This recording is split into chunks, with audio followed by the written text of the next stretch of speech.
How are we all doing, boys and girls? Good morning, good morning. Good afternoon and good evening.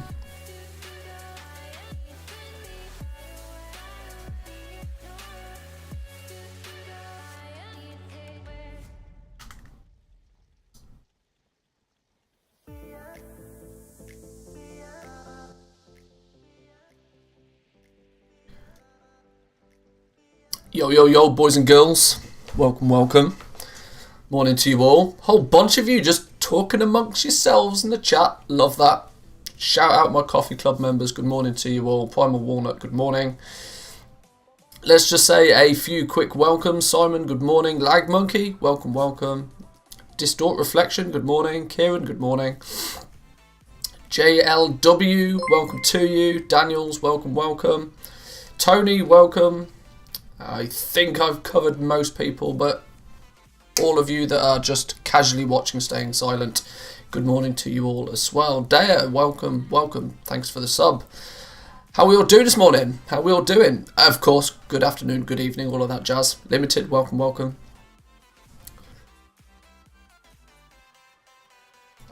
Day number 3. Day number 3. 450k from crystal flipping. Net. Nice. Nice. Still here, got 18k. Still got 4,000 cloth, not sure what to do with. Hang fire. What do we remember about this first few days, boys and girls? This first few days. First time a YouTuber called my name. Relax. This first few days is investment day. Like, I literally, day one, what did we do? Day one, we sat there most of the day and we watched the auction house.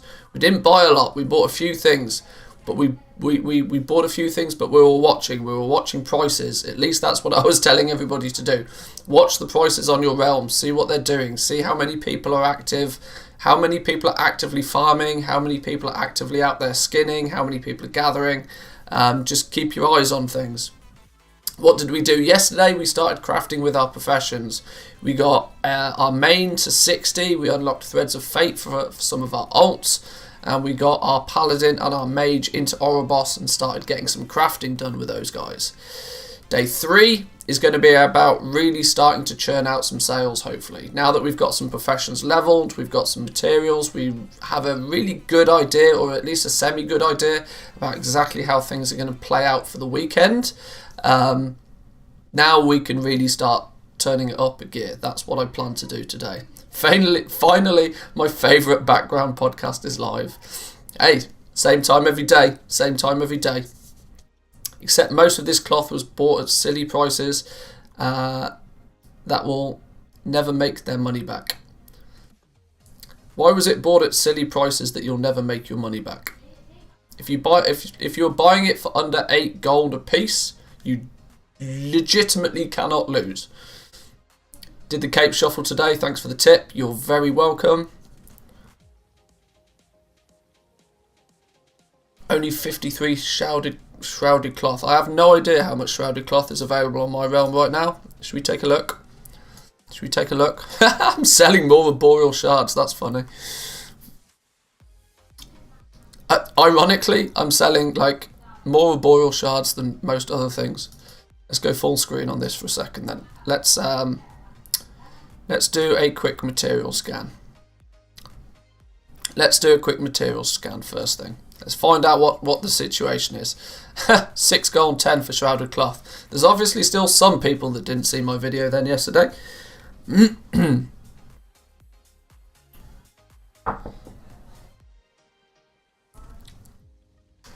Jaws, welcome to you. Good day. Starting on the water nice and early today. Starting on the water nice and early. Dark Moon cards down to 30 to 50k. That still means there's okay, I'm not going to get into that.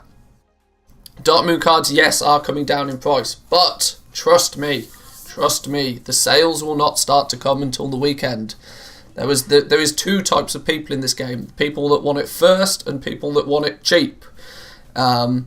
If you want it first, you bought it for 300k 2 days ago. If you want it cheap, you wait till the weekend.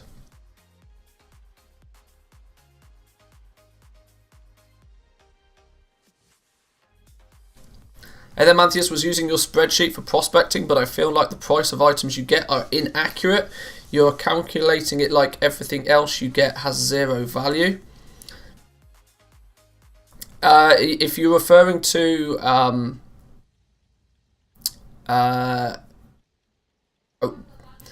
Okay, I'll give you a heads up. Outside of the essences, virtually everything you get does have 0 value.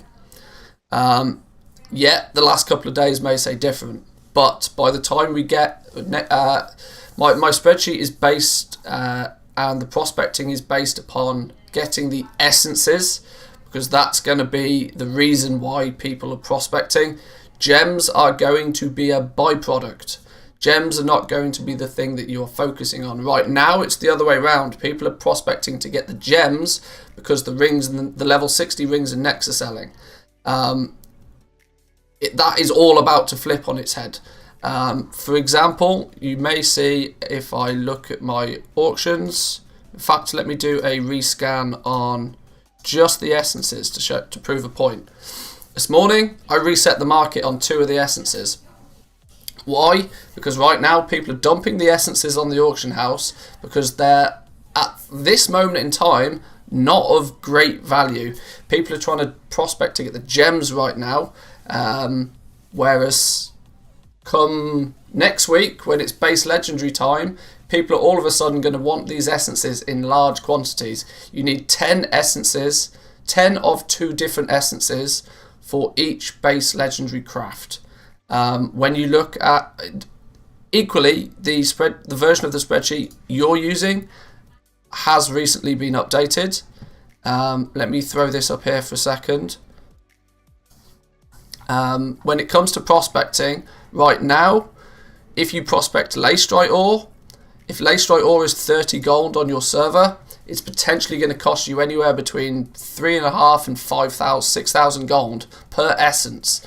The way that it's rigged up right now, essences are 200 to 400 gold each on my server. I've been buying them when they're at that price. I've been flipping the price of the essences to like $3,000 a piece. Because look what happens. If you want to focus on one essence, for example, let's just take Essence of Valor. Solanum ore is kind of quite readily available at the moment for the fact that it's Bastion's ore. Let's put it that way. It's Bastion's ore. So if Solanum ore is 50 gold a piece, it still will mean that the cost of getting those essences on a repeatable basis is over 1,000 gold. If Solanum ore comes down to for essences to go for 200 to 400 gold a piece, Solanum ore would have to come down to 10 gold each. And I guarantee you right now, Solanum ore is not 10 gold on your server. It's probably closer to 50 to 100 gold.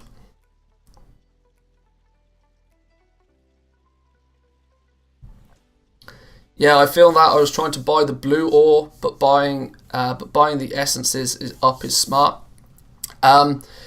Elithium ore is, although it has the best amount of essences that you can get from it, the difficulty is right now Elithium ore is super rare and it's super expensive. Realistically, Elithium ore is going to have to come down to about 50 gold in price before I will actually consider buying it in bulk for the purpose of prospecting it for essences.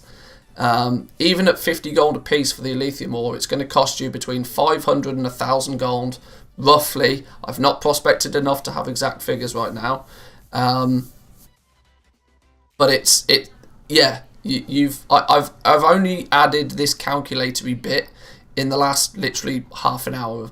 So right now, people are just selling the essences because they don't see the value in them. What a lot of people who are dual crafting right now are doing is they're prospecting to get gems, and they're using those gems to craft the rings and the necks and all that sort of stuff. And they're just seeing these essences, they're going, I'll worry about that later, sell them for now.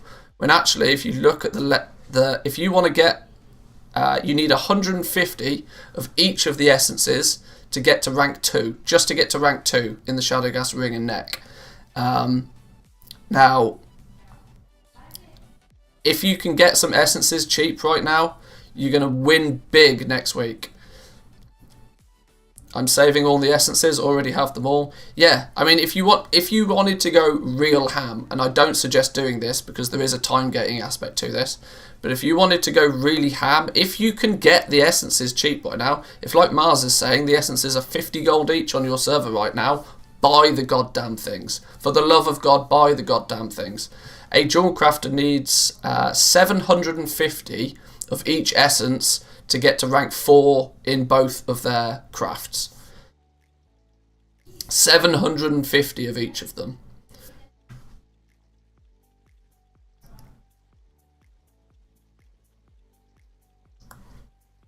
Is Elysium a good source for the essences? Yes, it's the best source for essences, but only at the right price. Only at the right price. For example, if you prospect one of the zone-specific ores, you can target the essences that you need. For example, if you prospect Sinvir ore, you get Essence of Torment. If you prospect Phaedrum ore, you get Essence of Rebirth. And the rate in which you get them is comparable to that of prospecting Elysium.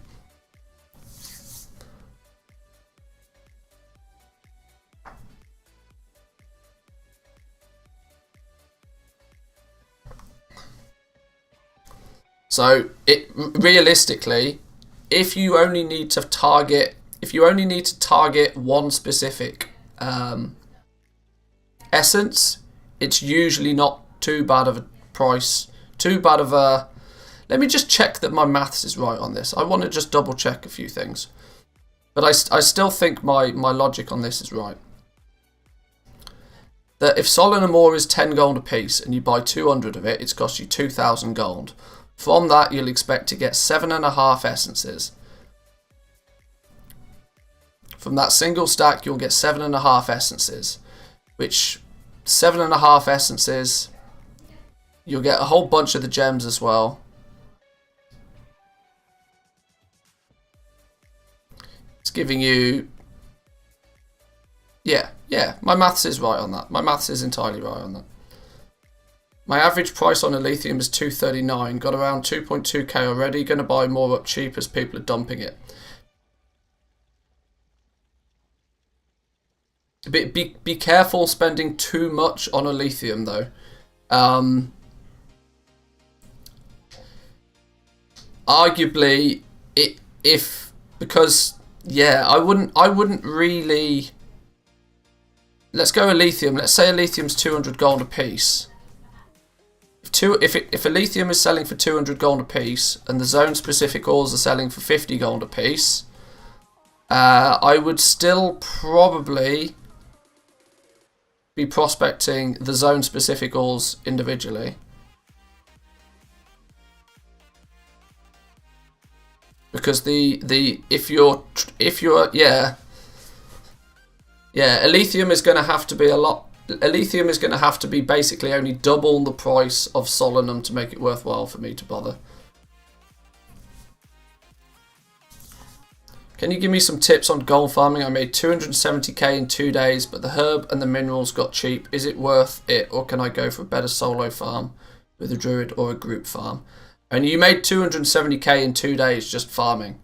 You've literally, if you're in the NA, that's currently 2 tokens in 2 days. I mean, you tell me if it's worth it or not to you. Nightshade at 370 gold, worth investing now. Only if you can still make good profit with the Dark Moon decks. Bones for 4 gold a piece, is it worth it? Bones at 4 gold a piece is virtually less than the floor price. In fact, I'm quite sure it's less than the floor price. For Elysium, you have to divide the price of the essence by 4.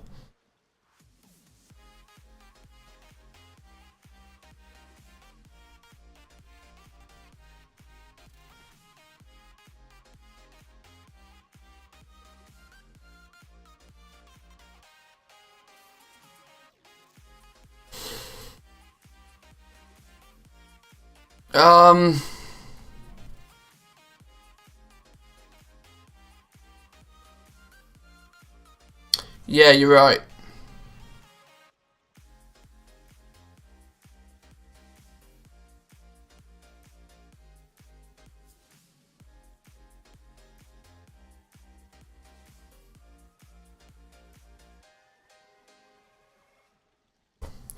Yeah, I think you're right.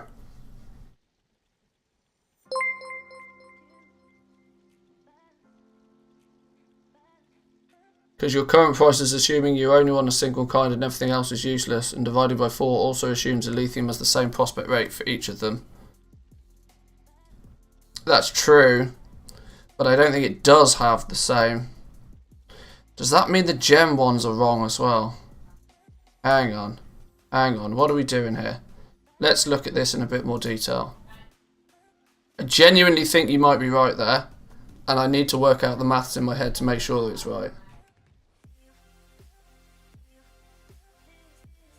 Darkmoon decks are 20k, can't be asked right now. Trust me, if Darkmoon decks are 20k right now, they're going to sell like hotcakes at the weekend. Yeah.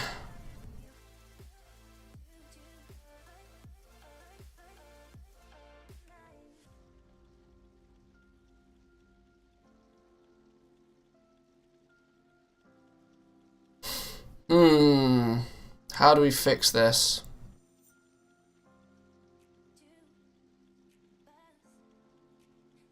Because this is being worked out. How have I worked this out? I've taken the amount of Elithium ore that we've gained, we've prospected in total, divided that by the amount of essences that we've actually got so far, and then multiplied that by the price of the ore.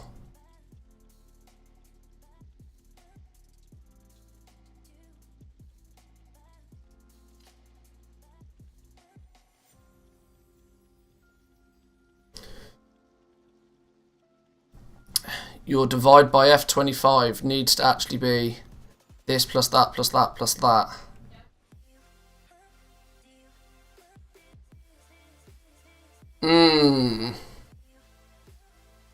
Yeah, it needs to divide by the total number of essences, not just the single essence. You're right. So it actually needs to be divide by the sum of these.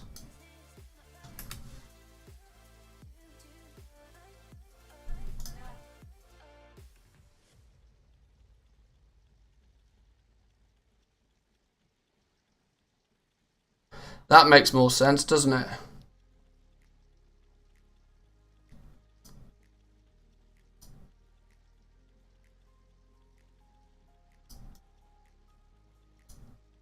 Oh, god damn.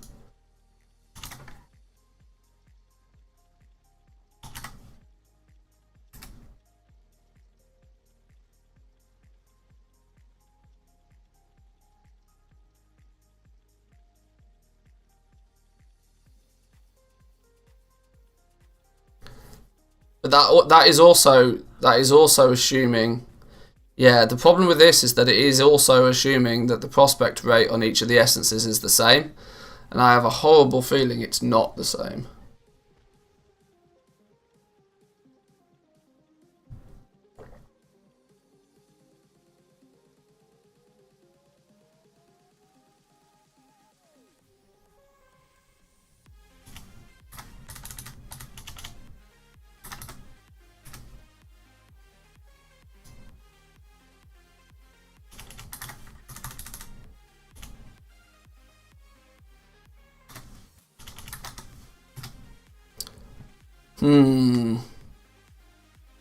Yeah, that also means that these gem ones are also all wrong.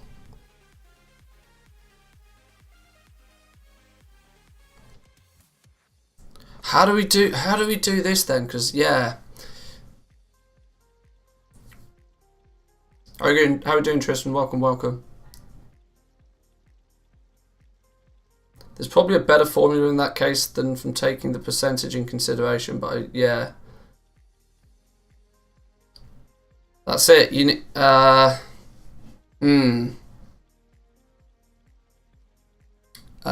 What we are going to do to start with then is we are going to take all of this information that's here, and we're going to go, see you later, alligator.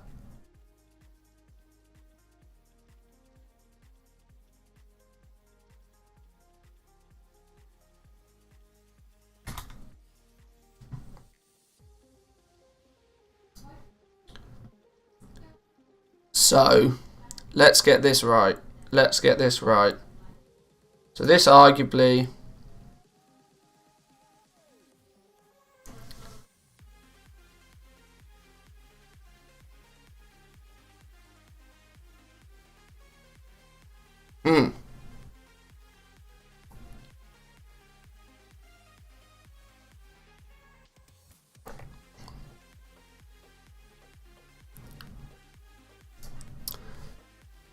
So this actually, instead of this being F11,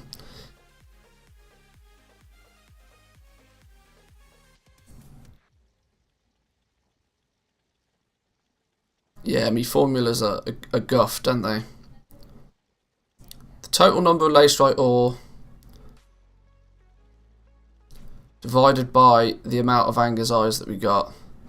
What we need to divide it by is not by... We need to be dividing it by the relative...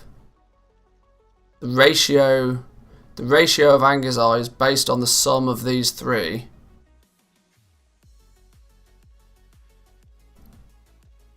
I think.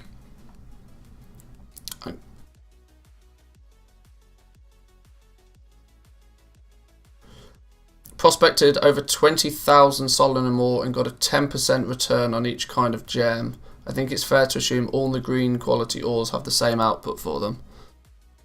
Is that what we're saying? I mean, my numbers appear to be close enough to indicate that's probably true.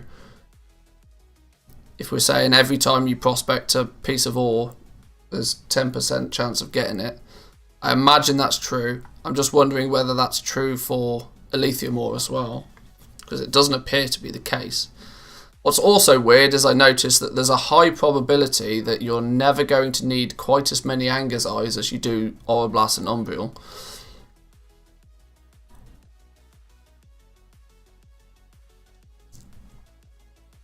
Right, let's just delete these numbers because these are throwing me off right now.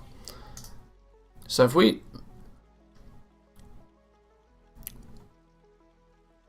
Let's start it again. Let's start it again and actually put some proper thought into it, because I just bashed this out yesterday and it's obviously not quite right.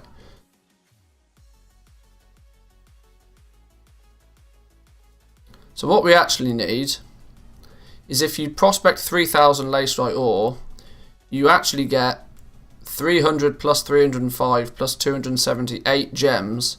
What we want to know is what this is as a ratio.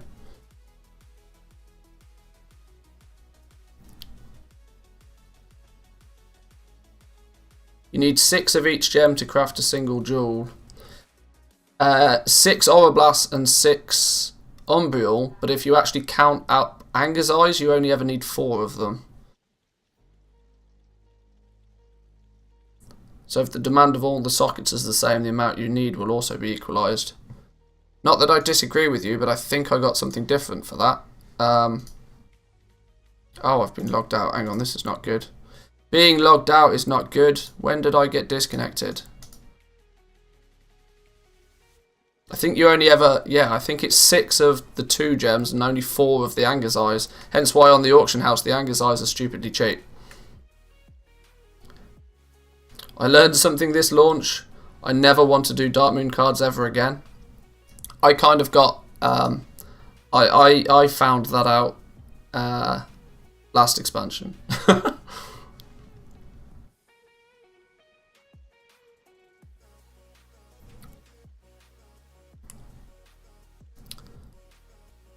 So what we actually need to do, we actually need to have some hidden figures over here. Equals sum of these. So that's the amount of gems we get off this. And then we need the ratio of Anger's eye to out of this.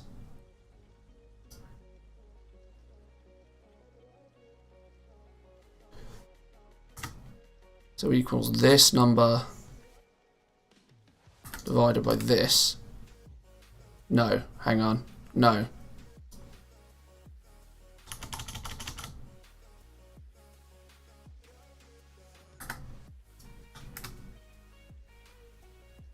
So it's 29%.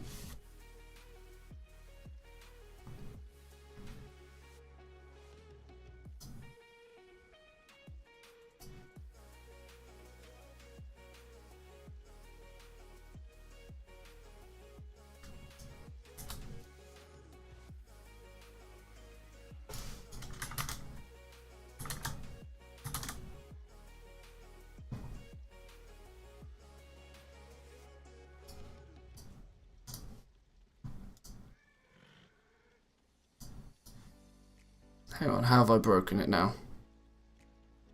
F10, that's meant to be F9 still. No, I've still balled something up somewhere.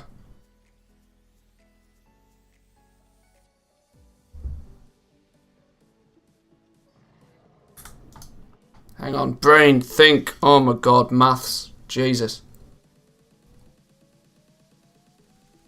TSM revenue has you at 126 decks sold. Jesus. It's also required like 8 hours of just crafting them, then 16 hours of not looking away from the auction house. Yeah. It's like the problem on Wall Street where the cable length to the central server is at a very high premium because every millisecond counts. True. True.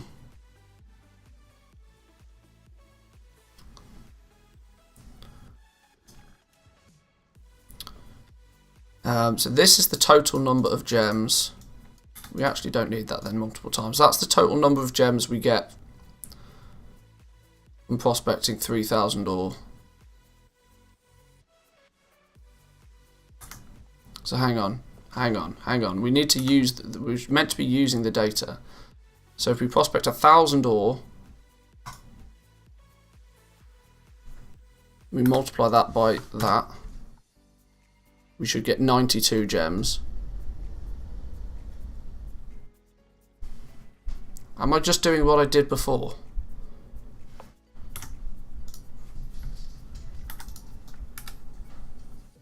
These are the amount of gems we get.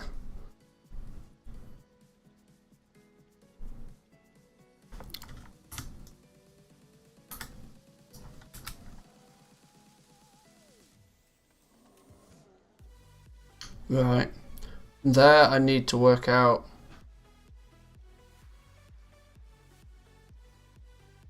We then need the total amount of gems that we got equals the sum of these three.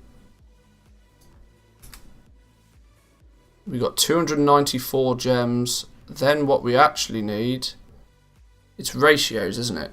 Ratios that are stupid. If I want to work out, I should really just turn it into, if they are all equal, I can just do a cost per gem. And the cost per gem is much easier than working out.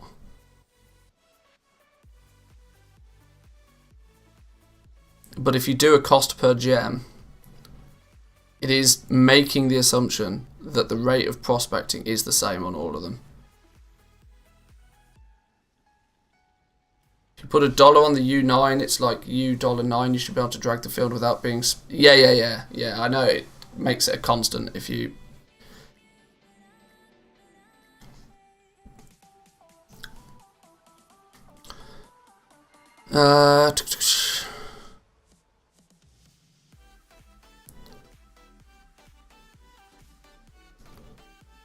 So the cost per Angus Eye, we need...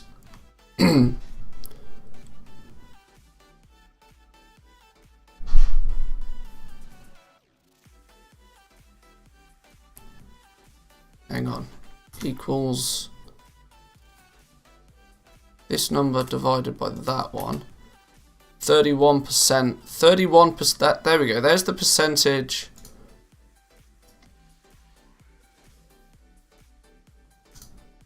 So 31% of the materials that you get are Angus Eyes.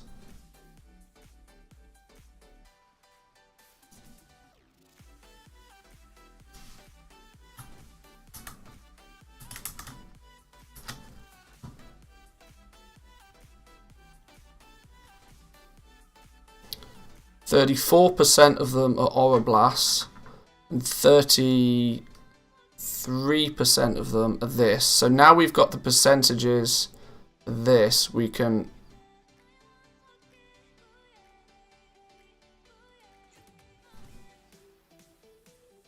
no, but it gets even crazier because you've got to do it of 7. You've got to do this cost thing based on all 7 of the different possible materials that you can get.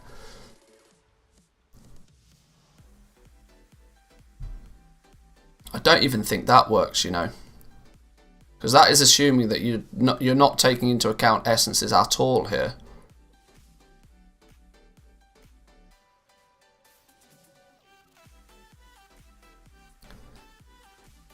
The fact that you've got essences and gems at different rates makes it very difficult to math this out as a cost per item based on the ratio of however many of them that you get.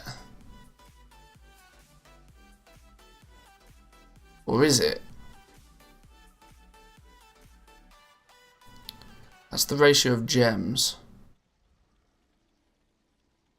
You also need to find out the ratio of gems to essences. This is too many ratios. This just gets crazy ridiculous to try and work out. It's probably possible if you're a math wizard and you know what you're doing with this. But the easy answer is that I don't. Can we make an assumption that Anger's Eyes, Aurablast, and Umbreal gems are equal in the amount? Good morning, I'm loving Spreadsheet Live. Yeah. Sometimes you got to do the spreadsheet live. Sometimes you just have to do it.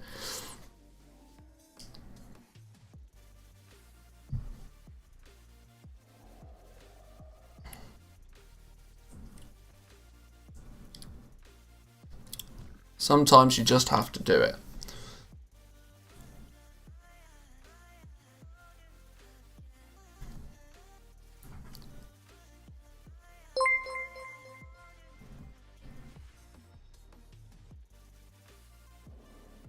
WM0108. Welcome, welcome. I open WoW and open goalmaking.xls. Yeah. Can I still make money farming herbs and ore? Hell yes. Of course you can.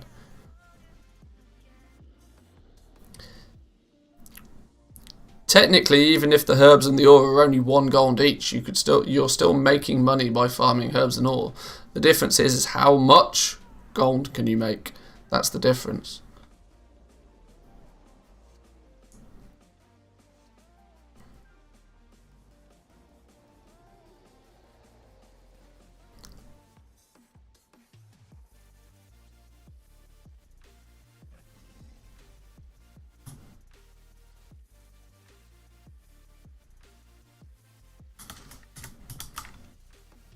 No, not percentage. Where's my dollar thing gone?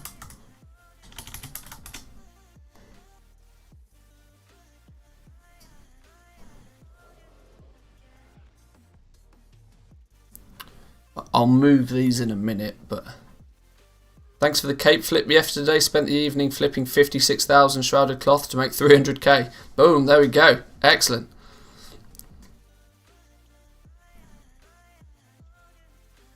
At what cost would you be buying Nightshade at the moment, assuming they will increase in price when the raid comes? Nightshade's a weird one at the moment because Nightshade is primarily being bought for milling it rather than for making flasks out of it, so it's kind of in a weird state. Honest answer is I don't really know. You need to keep an eye on your own market. Making gold is easy, accounting is hard. Tell me about it. Tell me about it.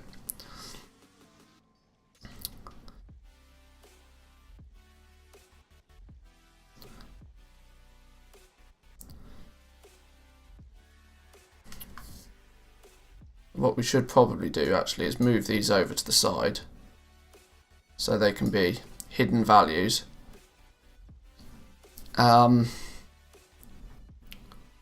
Well, the expected materials is easy to work out.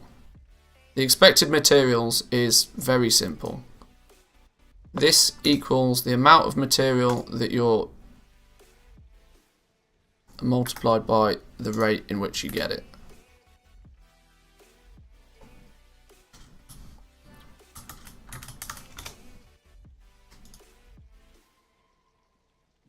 So the amount of materials you get, easy peasy.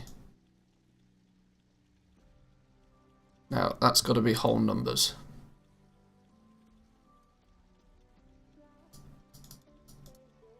Whole numbers only. The expected materials is easy. That column is a piece of piss. The real difficulty is this.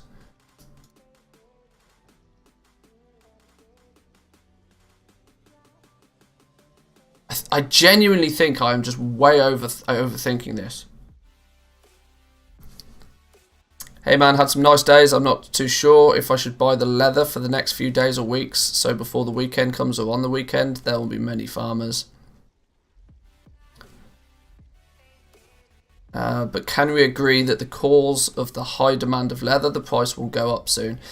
With a material that's very, very heavily farmed, it's always difficult to say, because the likelihood is that, yeah, if the demand goes up, the amount of people that will go up and farm it also goes up. So the demand going up doesn't necessarily mean it's going to adjust the price too much, because somebody can just go out and farm it. 4:30 AM, glad I could make the stream live. Got to say that play in, but got to get that play in before the family wakes up for Thanksgiving. Oh, of course, I forget it's Thanksgiving weekend, isn't it?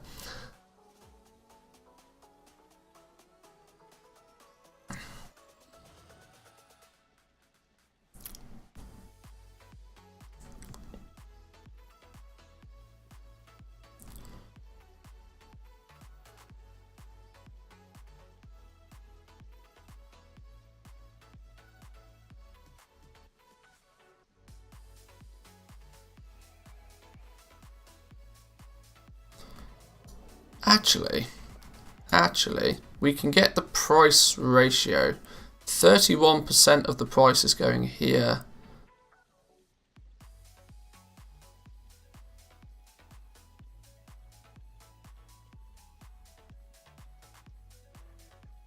Because we can actually work out the total number of items that we get.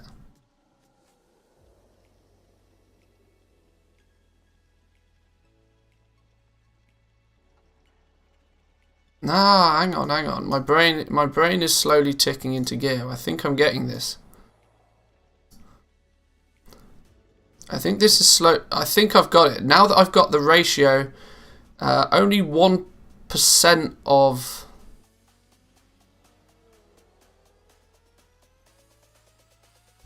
Only 1.8% of the cost can be attributed to getting Essence of Valors. So then this should mean... equals this number multiplied by that. No. Then divide that by... Hang on, brain, think. It's coming together. Then divide that by how many of them you actually get.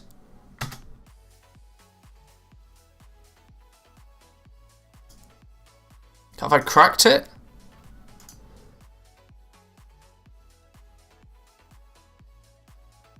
Constant here is this one. That's $1.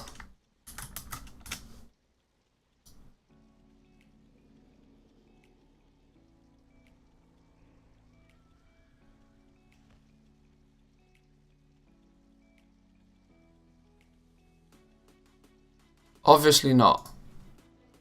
Obviously not. Hang on. You take the total cost that you spent on them, multiply that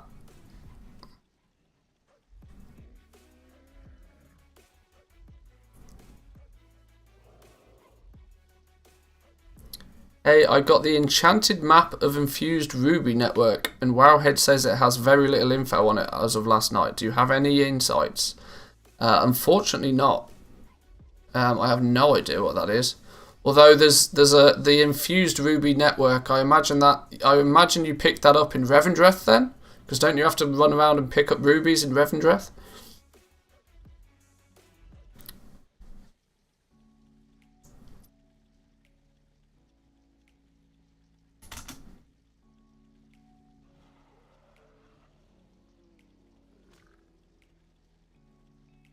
So I am getting somewhere.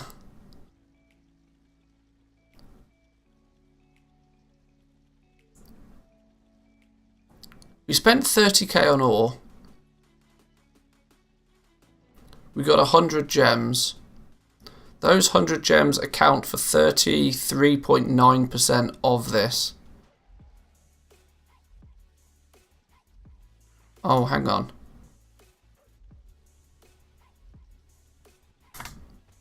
Let's do it on this one because the maths is easier.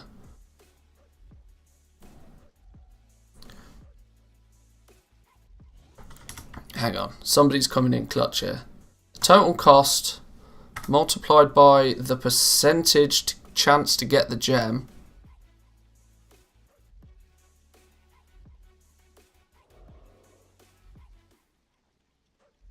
Percentage chance to get the gem.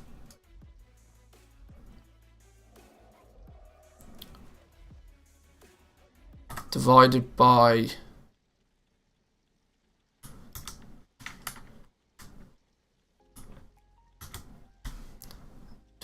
the amount of gems that you got.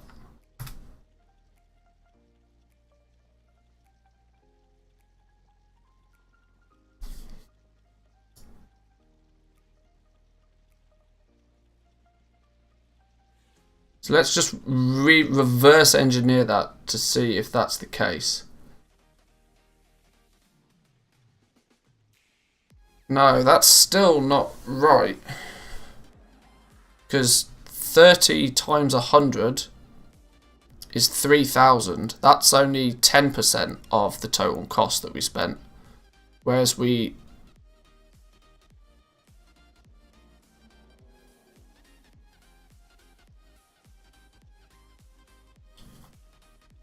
It's too early for this. You're telling me it's too early for this. Is this something we just can't work out?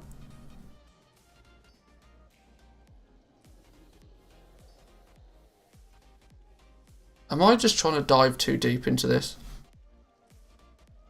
Because you've got 7 variables, that's the problem, and I need to work out how to separate the 7 variables. And I thought doing the ratio of X, Y, and Z together would fix it.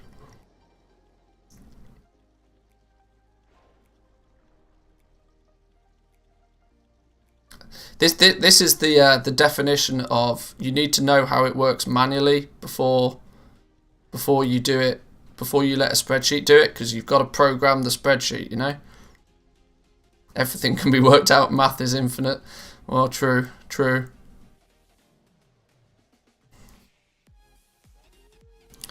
Is this sheet going to be editable for us? You can always save a copy of it and then you can edit it to your heart's content.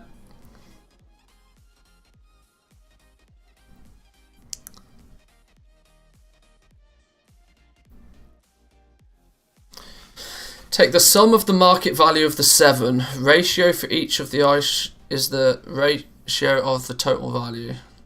Well, if you only want one single gem with the cost, it should be the total cost divided by the amount of gems you got then.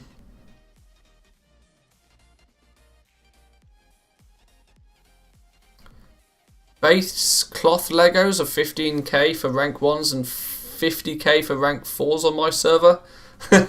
People have got rank 4s already. That's not too surprising. Is it worth to wait? When it comes to tailoring, my honest answer is I just don't know what's going to happen with tailoring. The only way that base legendary items are going to have any longevity is if there's some scarcity in some of the materials. And unfortunately, cloth doesn't appear to be scarce in any way, shape or form.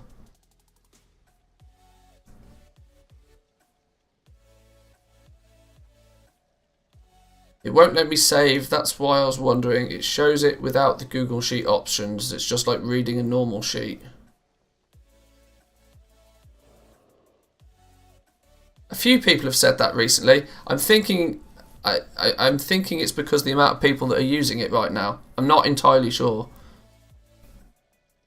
I mean, there's no reason you shouldn't be able to go file, make a copy of, using the link that I give you. But that's something different. I'll get to that when I'm not thinking about this. So we acquire these numbers based on the ratios.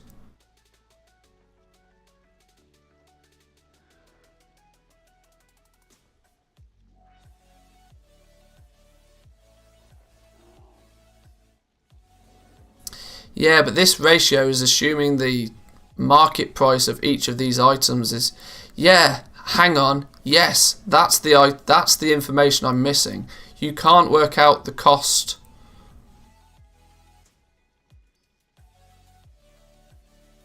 Oh no, you absolutely should be able to work out the cost per Angazai and per Oroblast and per Umbreal and per Essence. It shouldn't matter on what the market value is of these items, because that value is derivative from the total cost. So 1% of the total cost. If you get 5 Valor out of it, what's 1.8% of the cost? Because all of these... This should sum up to 100, right? No. Why does that not sum up to 100? How can that not sum up to 100? Hang on.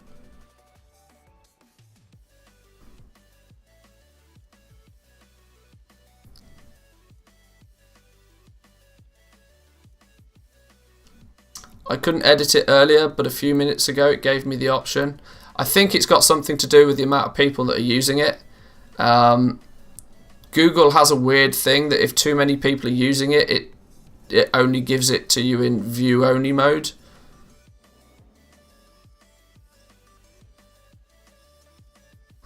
Ores are 100%, essences are then separately. Is it because you're using a rather small sample size? I mean, it's a sample of 3,000. Samples, as far as the maths go, the sample size shouldn't make a difference.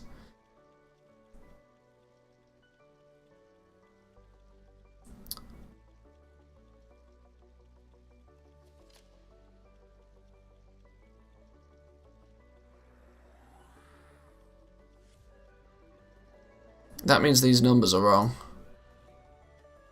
Oh, that's why it's not adding up, because it's only adding up, because this number is only adding up those 3 values when it needs to actually add up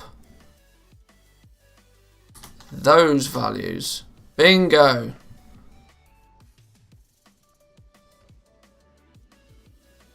So, out of 1,000 ore, we ended up getting a total. How can we have a... Hang on.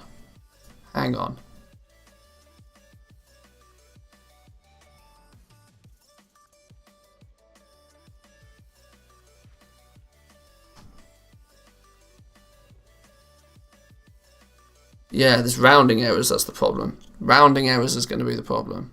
Because you can only get... Yeah. That's because it's going on percentages. Okay, right, sure, that's fine. I know you can't get a third of an item, but rounding errors.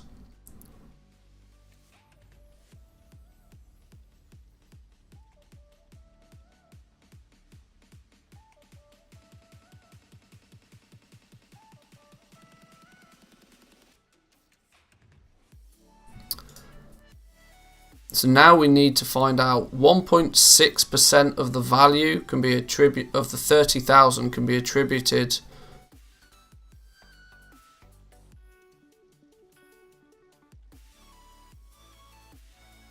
so if we have,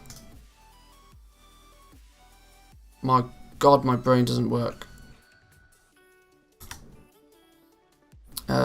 We can attribute 100 Umbriel is the 30. We need to first work out what is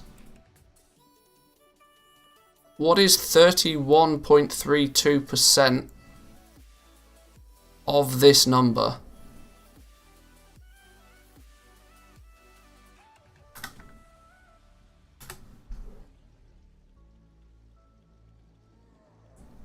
And then we divide that by... Hang on, I think I'm going round in circles here. I just genuinely don't think my maths is good enough to figure this out, you know. And then we divide that by the number of them that we got. We got 100 of them. So it's 93.95 gold. If we use that same logic...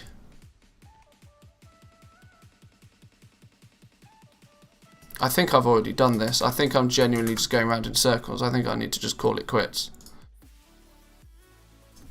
That's going to give 93.95 for all of them.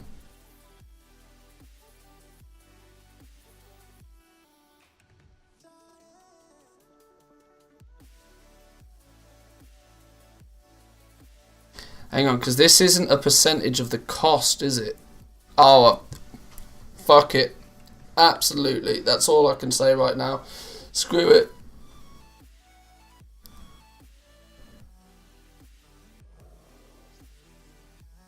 So one essence shouldn't be like 1.3% of 3,000. It needs to be 30,000. It needs to be reversed since it's so rare. It gets more expensive.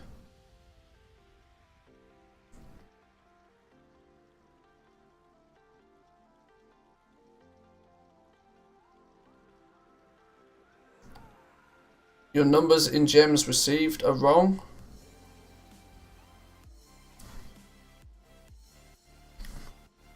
These are based on the prospecting rates. So if you prospect 1,000 lacerite ore, you're likely to receive 100 Umbriel. I mean, that's simple enough for me to know that that's right.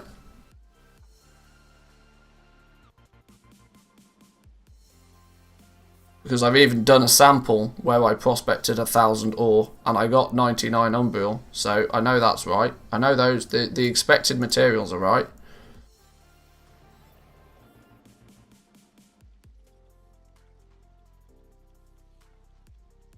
This bit's right. What I'm trying to get is this bit. What then is, how much did it cost you to get each of these materials?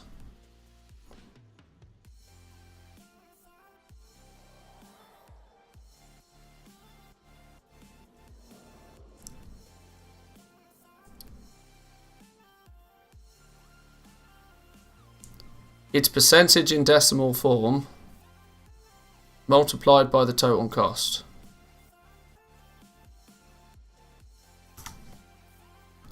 Percentage in decimal form multiplied by the total cost. Is that literally it?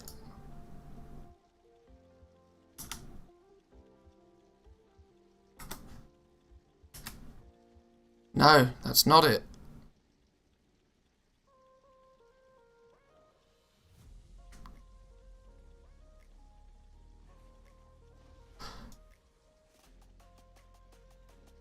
Hang on, I'm trying to do cost per, so then I would need to divide that by how many of them that I got.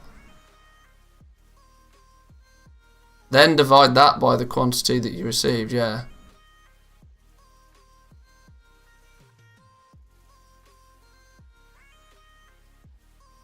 Yeah, it's gonna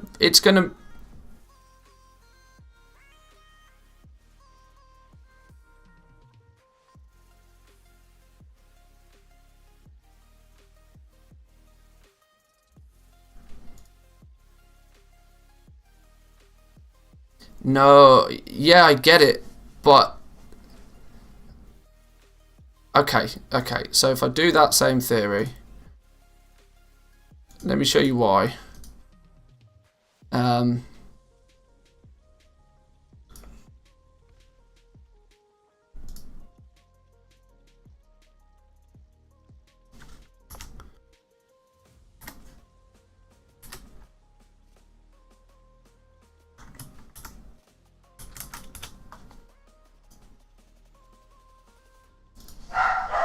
So the sum of this, just for checking, should equal 30k, and it does.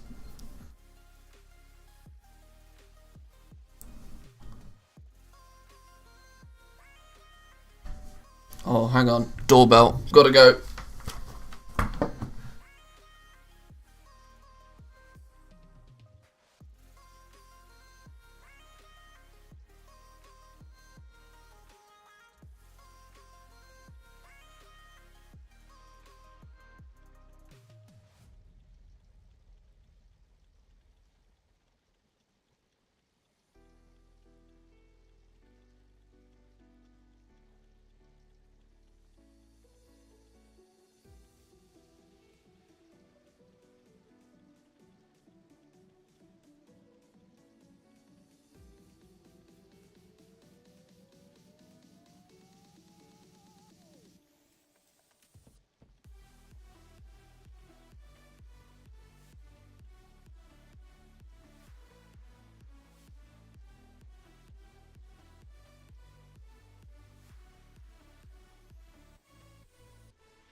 It was food delivery time.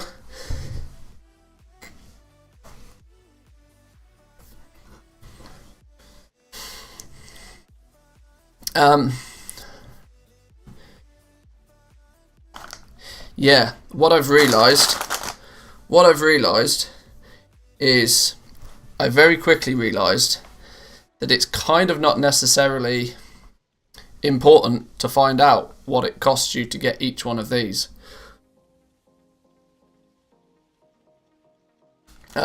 Actually working this column out doesn't matter.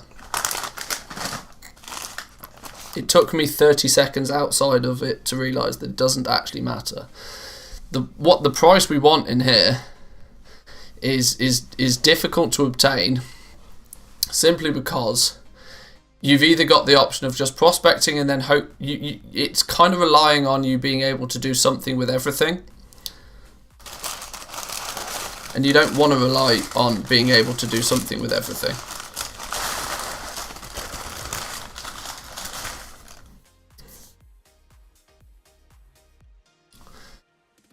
So this arguably, this calculator itself is null and void. I've genuinely just realised that you don't need to know this. There are two things you need to know, theoretically. If I am to prospect Leystrite ore and the only thing I want is the essences, how much is it going to cost me to get the essences? Or you need to work out, if I prospect Leystrite ore just for gems, how many gems am I going to get? There's only two constants. Do I want essences or do I want gems? If you want to work it out so that it basically means, because then if you divide this if we divide all of this jazz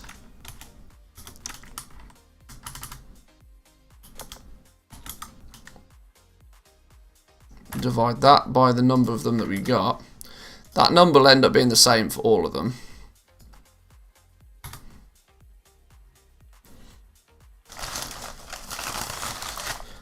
But that's basically the price, the average price out of this that it cost us to get each one. But that's assuming that everything is valuable to us. So this whole column is null and void. We don't need it. I've just realised, like, why am I trying to work out information I don't actually need?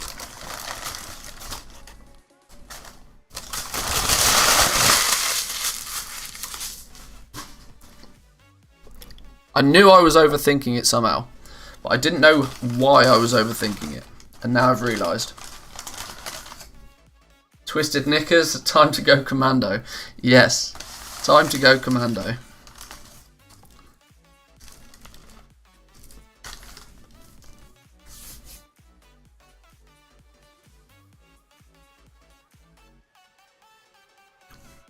For the cost per essence, you need to subtract the value of all the other stuff you get by prospecting. Exactly. Do you have a video on how to use the parts of the sheet? Not really. Quite simply, if it's a yellow box, you can edit it. If it's not a yellow box, leave it the hell alone. Sounds like a banging sandwich. It's a Subway.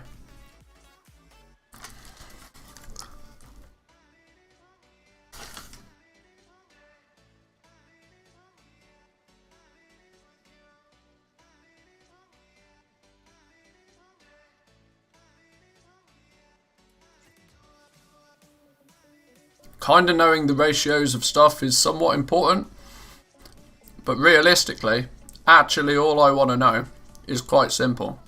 Because if you're going to prospect something, you have a primary goal. Hang on, I'm about to be disconnected. You have one simple primary goal when you're prospecting for the most part.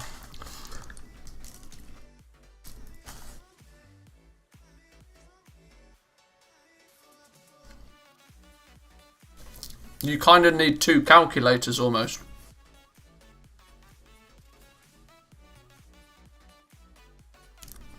Simply because if you're just targeting the essences, you want to know, well, how much is it going to cost me to get each of the essences?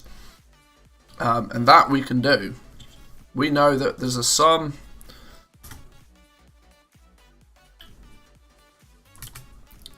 We prospected 1,000 ore and we got 25 essences. So what we actually now know can work out from that is that the cost per essence, very simply, equals this number divided by how many essences we got. Cost us 1,200 gold as an average to get the essences. There we go. Bingo bango.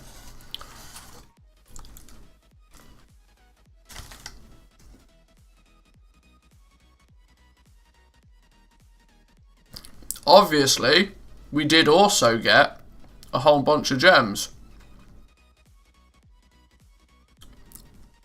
How many gems did we get? We got the sum of this. We also got ourselves 294 gems, which of course have some value to them. Now, any value we obtain from those gems helps recuperate the 1,200 from that 1,200 gold. It's incredible when you have these like aha moments.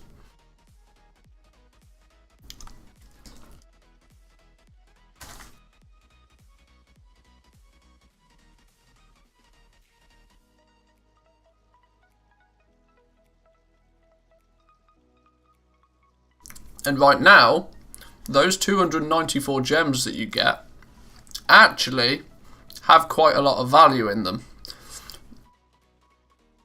Because you can craft them into gems, you can craft them into jewellery, and you can recuperate costs. But that's literally all you're doing with it. You're recuperating costs. For every single one of these gems that you then, for any one of these 294 that you then go on to sell, it's heavily cutting into that 1200 gold that you actually invested initially to get those essences. This is why things like jewel crafting and prospecting are a maths game, and it's a numbers game, and those that keep ahead of the numbers tend to win.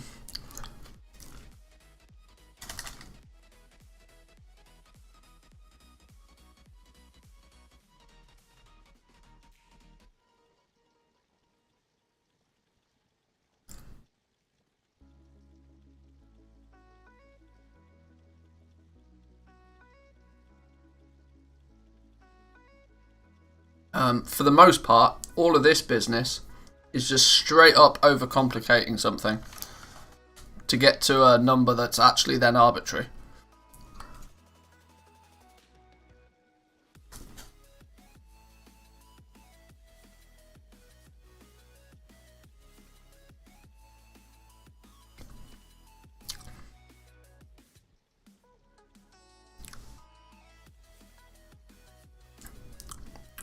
Sitting on 20k cloth that I bought for 5 gold each. Legendary cloth market is cracked on my server.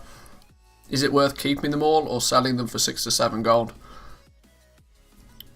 I mean, for the moment, I'd just hang fire. You're safe in the knowledge that if you bought all of that cloth for 5 gold each, worst case scenario is you turn it into capes and vendor them and you still make gold. But if crazy things happen next week with the cloth market, say for example rank 1 legendaries start selling like hotcakes and all of a sudden the price of the cloth actually goes up, you're in a really good situation because you've got all of your cloth really cheap. At the moment you're kind of safe. You've bought the cloth at a price less than what you can then just vendor it away for. I mean, that is literally the definition of a win-win. If the market flips and cloth goes up in value because people start crafting base legendaries and buying base legendaries like mental next week, fantastic.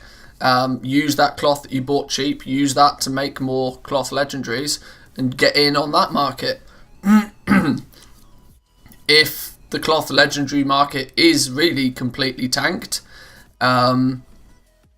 like I said, worst case scenario, you turn that cloth into capes and vendor it, and you're still making 2 gold profit on each of the cloth. I mean, you literally can't lose at this point.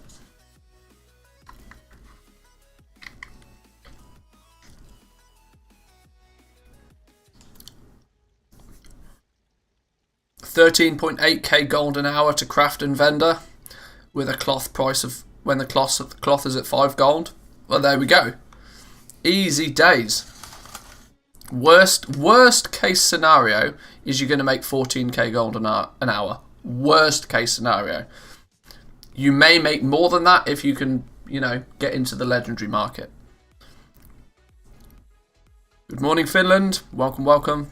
FYI, you can mail items to your enchanter who's level 50 who hasn't Shadowlands enchanting and is still in Stormwind, and they can DE and still get soul dust. Oh, really? Nice one. One last question, then I'll leave you alone. How do I use the milling section for calculating the price per ink?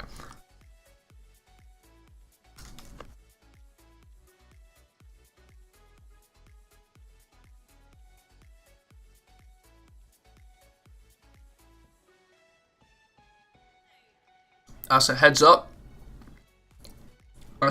these numbers may be wrong as well.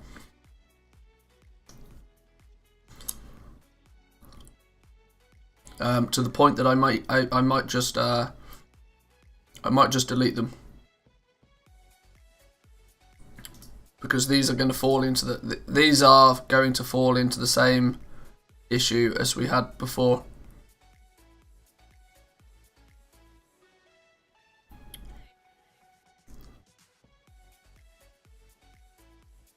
Yeah, these numbers are wrong.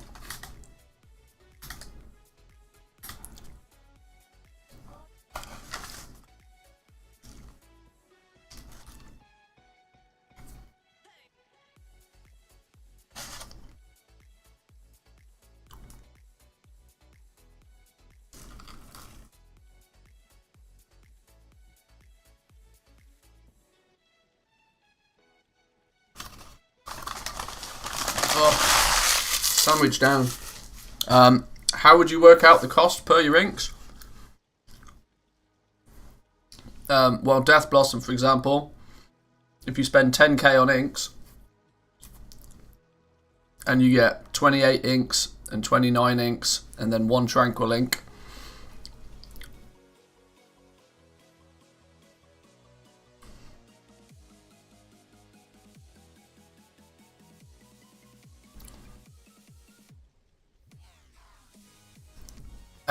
those cost per numbers were wrong.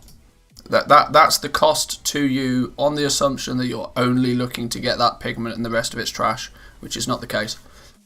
So those are just wrong. It took us doing some prospecting to work that out.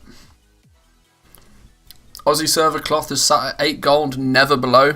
Finally got a few people to post at 6 and 7, was able to grab it. Well, yeah, the likelihood is that people are aware that this floor price is 8 gold now.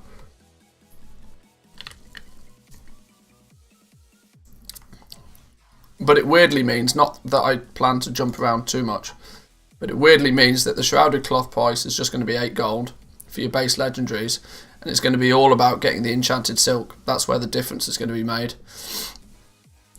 Shrouded Cloth is just bottomed out, straight up, no questions about it, it's just bottomed out. If you can get your Lightless Silk, or the Enchanted Lightless Silk, should I say, at a good price, 100 gold is a good price, then you're actually going to be able to, I mean, it's still going to cost you a fair whack. Ironically, it's going to cost you a crazy amount to get to rank 4, just basically because of the Arboreal Shards. But, because each Arboreal Shard is 125 gold a piece.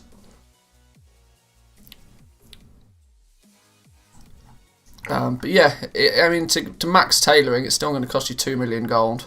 And the concern is that, like, rank 1s, look, the rank 1 tailoring cape, for example, with these prices, it only costs you 2,000 gold. That's less than the cost of a Darkmoon card to make a rank 1 base legendary. You know for a fact they're going to be selling for less than cost. They will be selling for less than cost, almost guaranteed. Tailoring, the supply of materials for tailoring has balked the whole system. The only thing that was propping up this system was a scarcity of materials. Now that we don't have a scarcity of materials, the whole thing is completely crashed. And ironically, it's crashed and is still expensive. Your only saving grace is going to be that people won't get to rank 2, rank 3 and rank 4 with their tailoring because of the Arboreal Shard price. Because look, a rank 4 tailoring item could cost less than 10k to make.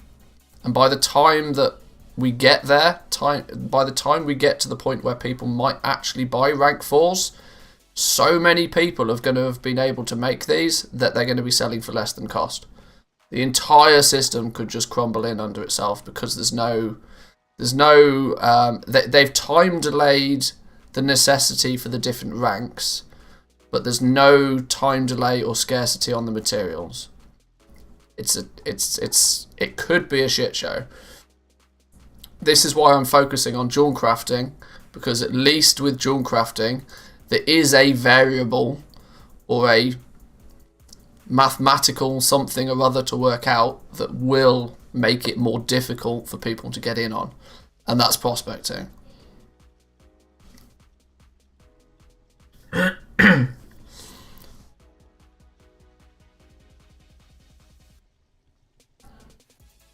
I wonder if they'll introduce the overcrafting again. I miss all of the crafted stuff going to my mailbox. It makes stuff so much easier.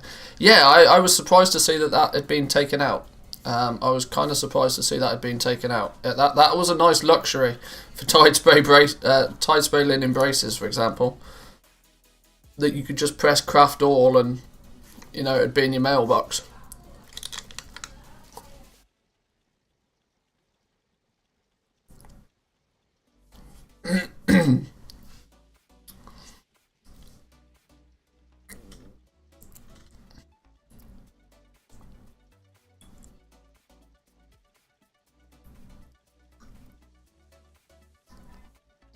What I probably should do then for this is I'll split it down into two. If we do cost per gem,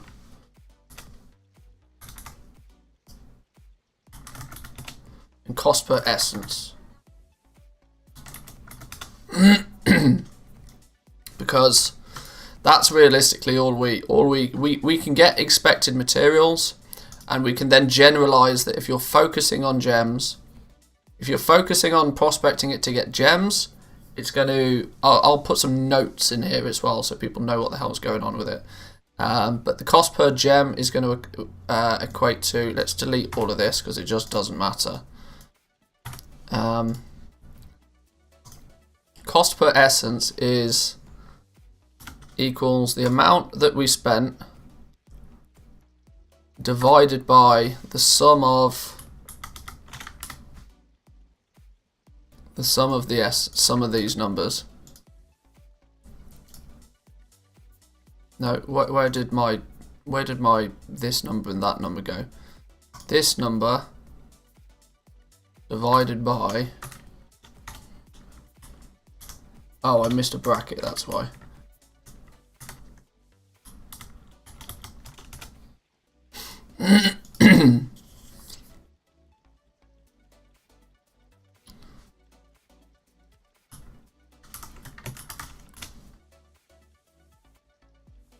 In fact, no, I don't even need to do that.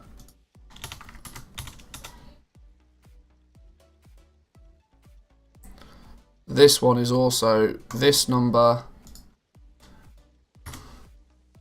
divided by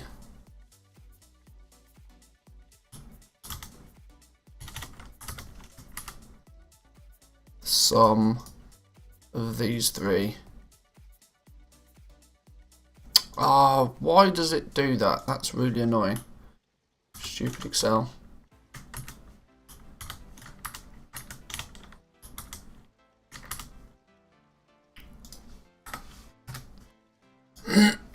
So if you're only going for gems, it makes the gems 100 gold a piece.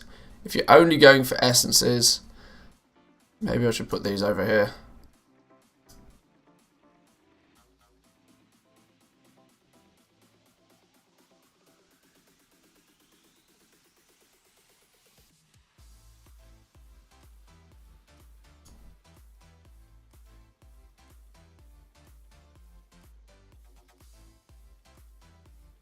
We can make this whole thing look prettier, can't we? Put this here, this here. Total cost can go here. Expected materials can go here.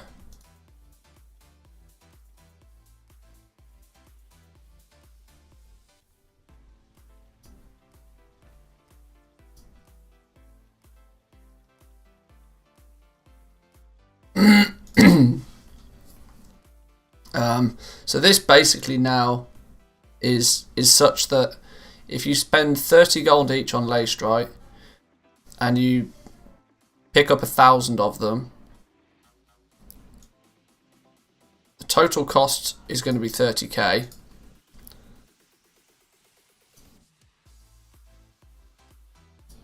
And if your cost per gem is going to be 100 gold,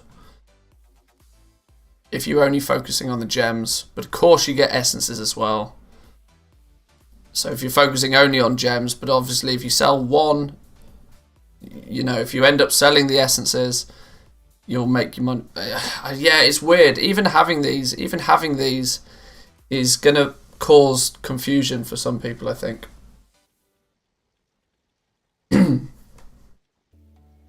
TSM no longer supports enchanting and Q enchants on enchant vellums? What? Really? I thought that was kind of a fundamental. Off topic, but I got a BOE 190 item level shield yesterday and it was going for 450k last night. Today the shield is only 55k. Do you think I should leave my auction up at 450k? Or should I sell it fast? I mean, you looted an item.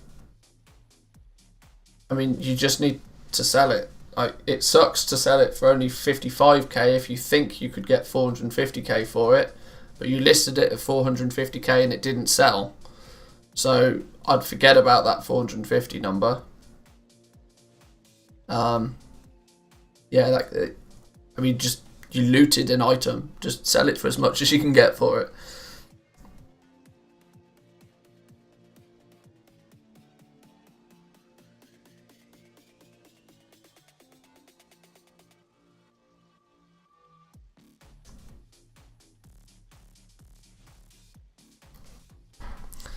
I'm wondering if I even just take these out. I don't think having these here is going to actually provide any tangible benefit to people. I think it's just going to cause confusion.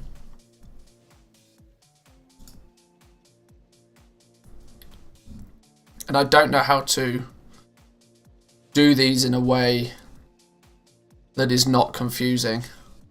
And if it's confusing, it's not worth it being there.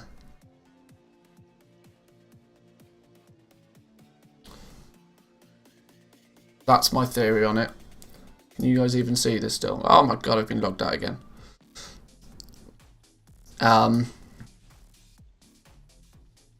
Yeah, I don't think having these there is sensible. If you're focused on prospecting for essences, or you're focused on prospecting for gems, but as a combination, you know, it's a bit of both. Henrik, thanks for the sub. Welcome, welcome.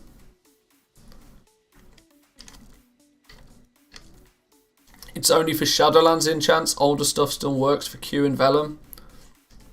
Wow, okay. Get on it, Sapu. Got a ring day 2, sold it for 700k, now it's about 50. People are farming those people are farming the BOEs like absolute mad.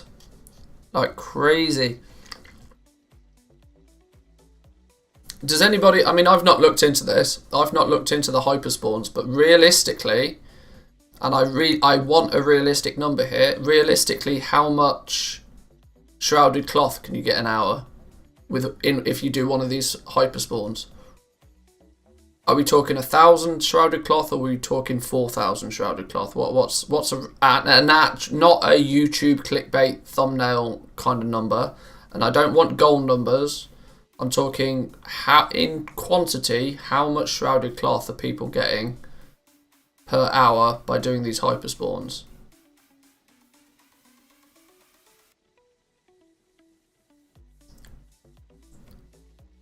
$1,200. Does 1,200 seem to be 1,500 to 2,000? 1,500 to 2k. Okay. Well, let's okay. We're getting anywhere from 1,200 to 2,000. So we'll meet in the middle at 1,500. 1,500 cloth an hour.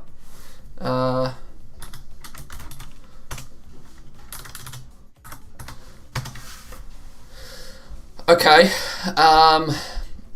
BOE as soon as okay.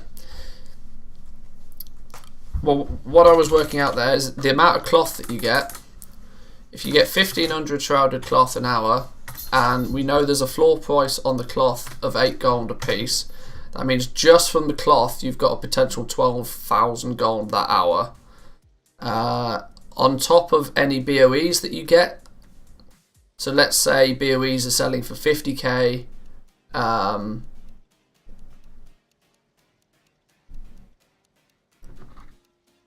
If a BOE sells for 50k and you get a BOE every 2 hours, so we can add 25k an hour to that, that's 37,000 before you look at lightless silk.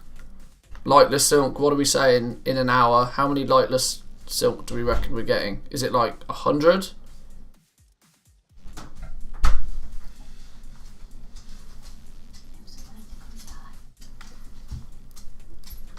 Do we think 100 lightless silk an hour is a reasonable number? 150 to 250?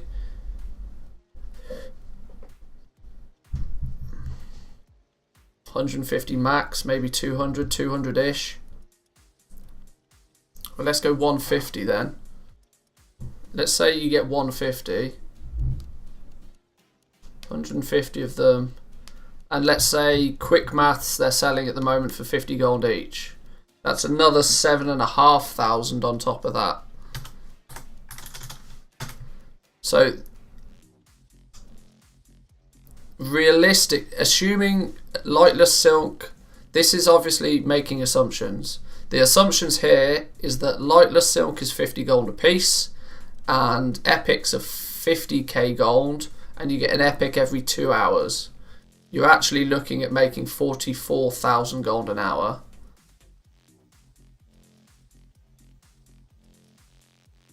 $200 times 8 is not much. No. 200 lightless silk. The rare one, lightless silk, which I say an average of 50 gold each. There was no hour without an epic for me. Are they really dropping like candy? If they're really dropping like candy, then the likelihood is those 50k for those epics is going to become 10k very quickly. The whole thing balances. The whole thing balances very much on how much people can get for these for the epics.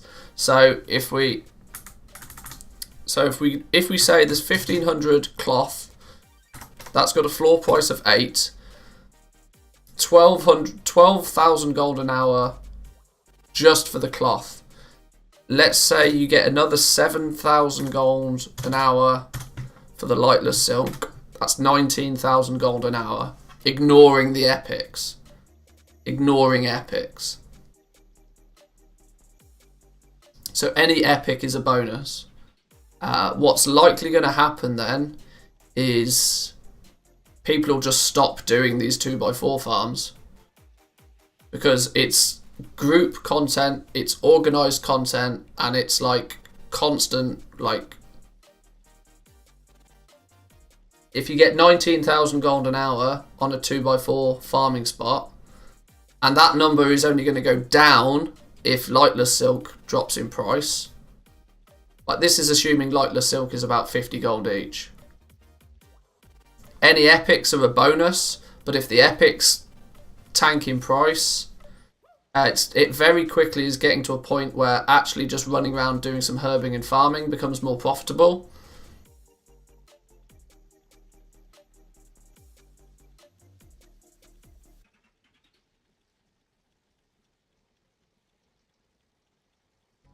Yeah, it's a weird one, because there's a huge influx of legendary of epics right now. A huge influx of epics, because they were 200k, 300k. Now they're 50k each because so many people are farming. There's a huge flood of them and not enough people willing to buy them. That's also assuming that they don't nerf the cloak vendor price. Well, that's true. Things only get worse if they nerf the cloak price.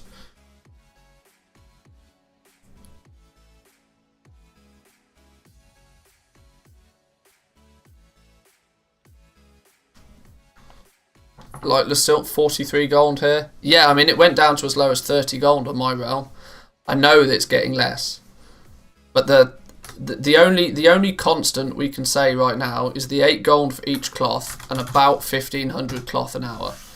That 12,000 gold an hour is basically your minimum. Or twiddle the cloth drop rate knob. Yeah, true.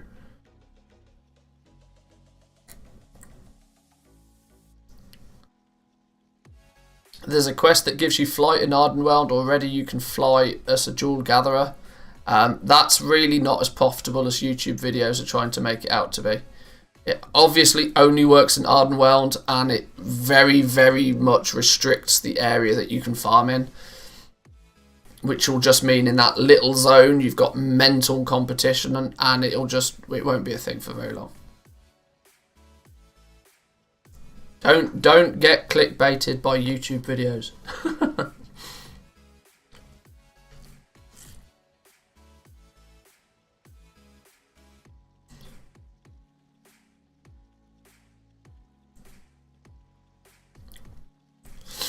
Right, What I have decided though, what I have definitely decided, to get back to the jewel crafting thing, is I've very much decided that trying to work out a cost per essence and cost per gem is going to be misleading for people. Because it's misleading, I'm going to get rid of it. Quite simply. If it's misleading, it needs to go.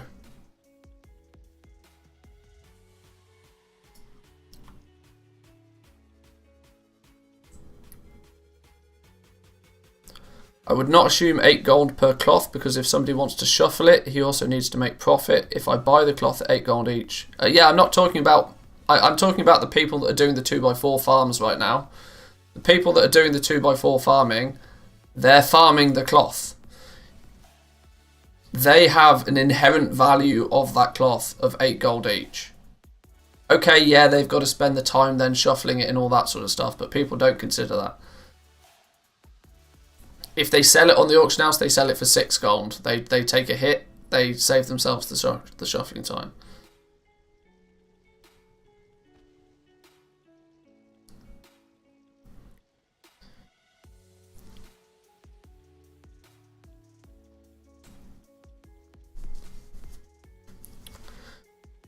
I farmed it, it's free. Yes, they farmed it, but they also need to craft it again, which is a waste of time. I agree, but let's put it this way. Let's put it it's in relation to their... Okay, maybe it's not 12,000 actual gold in their bags, but they're increasing the value of their entire inventory by that much. Yes, they need to put a bit more time into doing it to get that inventory to become raw gold. But yes, I see what you mean.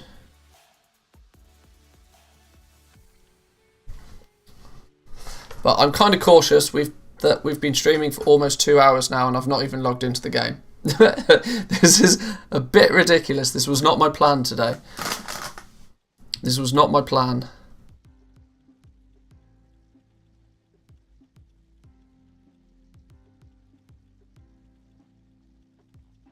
What I do need to do is I'm going to kind of put this to bed.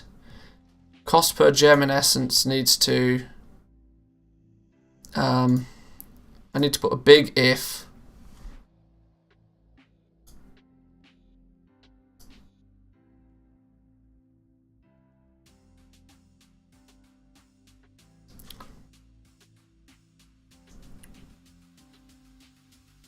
Let's say...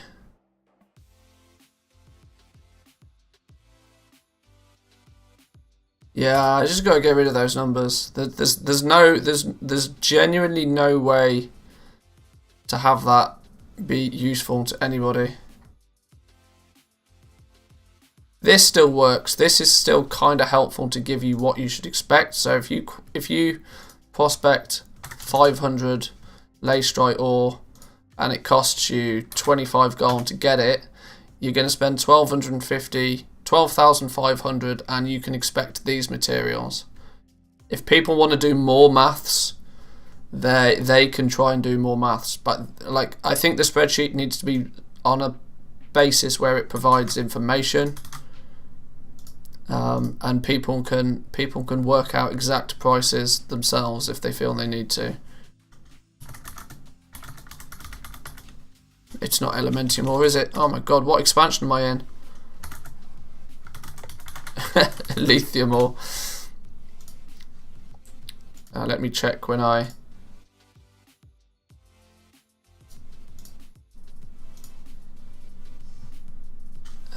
S... It's meant to be 21.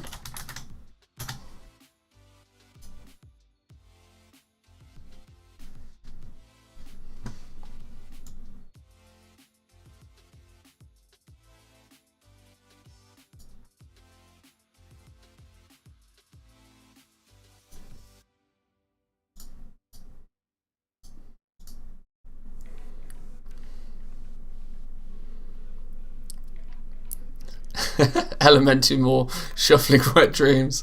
Yeah.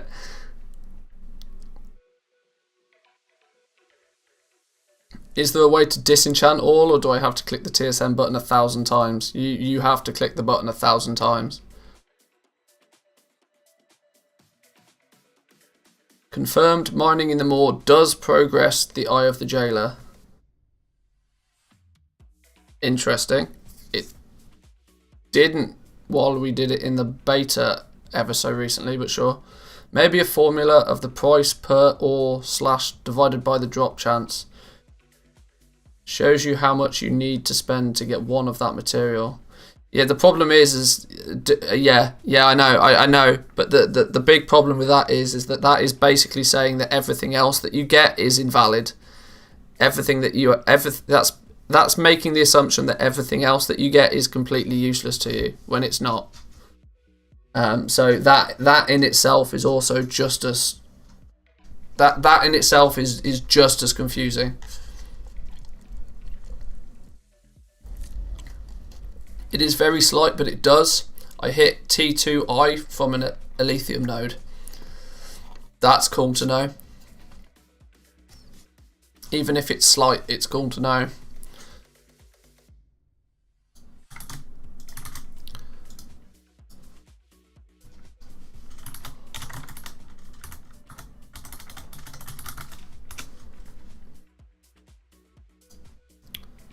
So the only thing I need to change is these each time, which is this constant number, which is not S21, it becomes S32.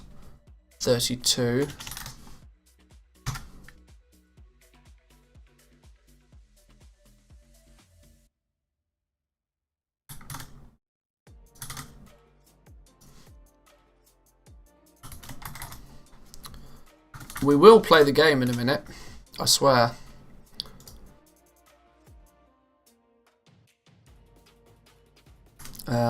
That's going to be what's it going to be, 43?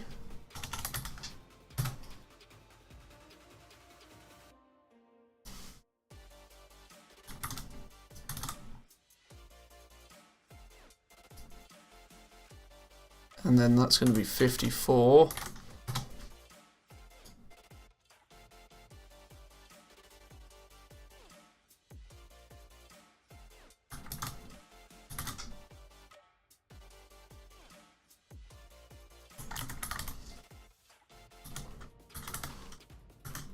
Sinvir ore, and this becomes 65. I think.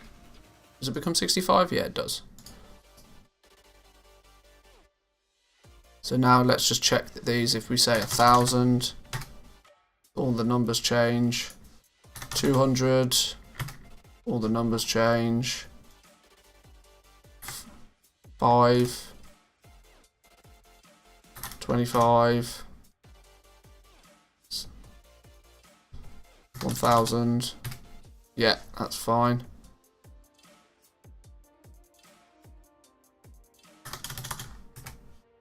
Sure, okay, right, these are working fine, I think. Yeah, sure, okay, right, that's about as much information as I'm going to put into this spreadsheet. Anything more than that and it starts to be misleading, and that's directly against what I actually plan for it to be. Right, well, I apologise we had world of spreadsheets this morning, but it's something that had to happen.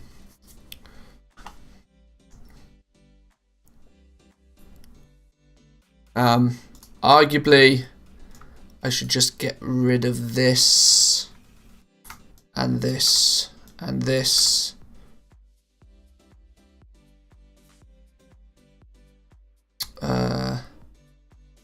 These need to be, let's chill out with the decimals.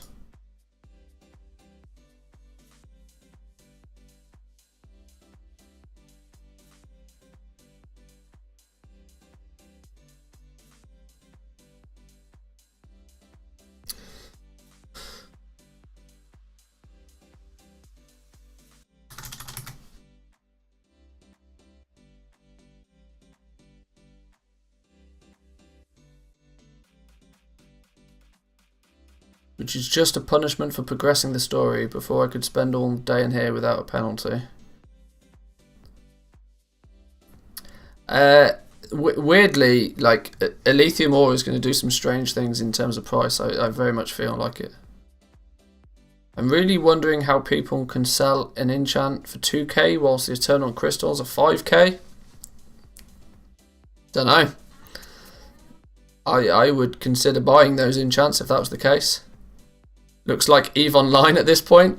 Yeah, kind of starting to feel like that a little bit.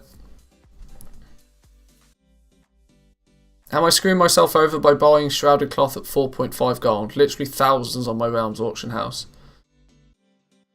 Not really. The only thing I will say right now is don't buy so much cloth that you can't do anything with it just yet. How do I rephrase that better? Okay, let me put it this way. Don't put it past Blizzard changing the vendor price.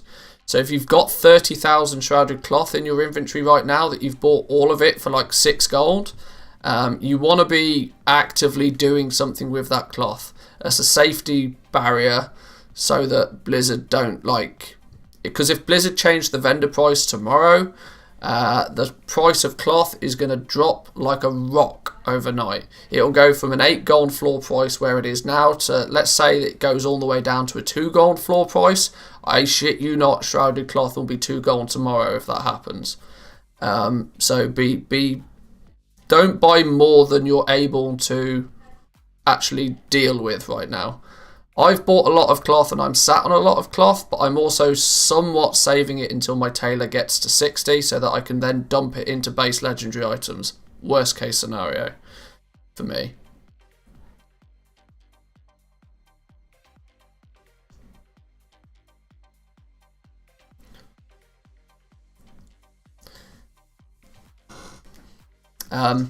They are considerably more likely to change the vendor prices of items than they are to adjust the drop rates. I can't necessarily say I'm happy about cloth having a floor price of 8 gold in the first place. I've been saying this for a long time. The matter of the fact is, though, it still is the case. Arguably, I'd be very careful. Very, very careful with how much you buy over and above what you're able to, like, you know, turn a profit from quickly. I actually want to make this look similar to the enchanting one.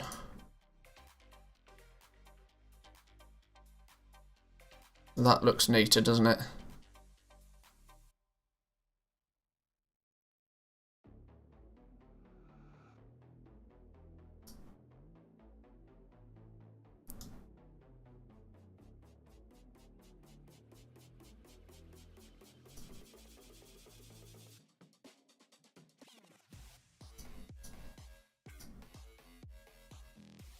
This down here as well.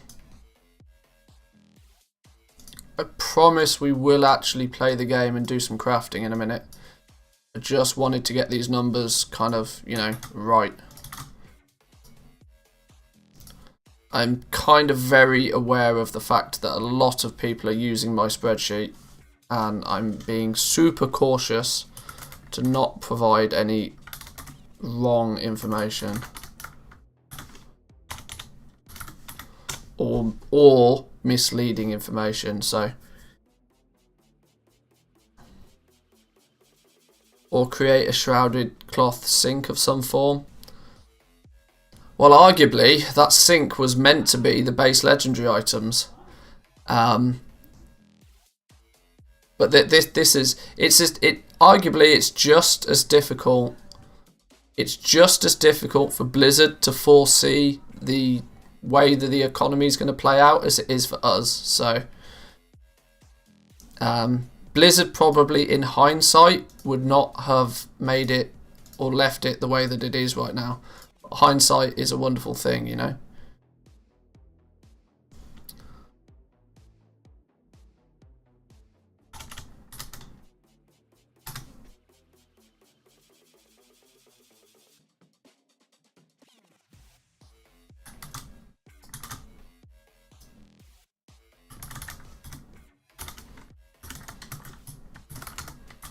Vigil's torch.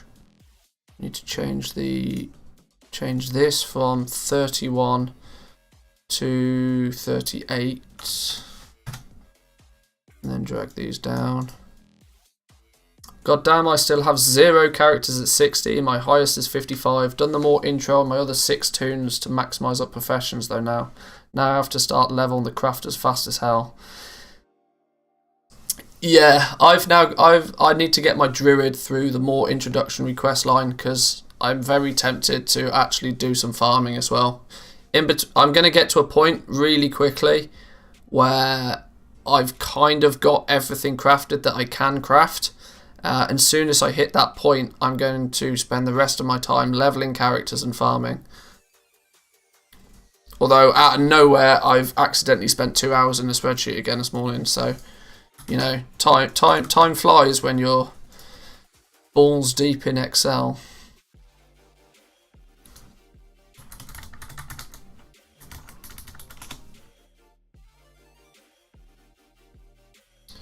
$38 should be 45. Quick test on these. If I buy 500, those numbers change. If I do 300, those numbers change. What if I do 1,000? The numbers change. 600, the numbers all change. 250, yeah. 500, yeah. 100. 5,000. Yeah, okay, good. Sure, that's where we're at. Good.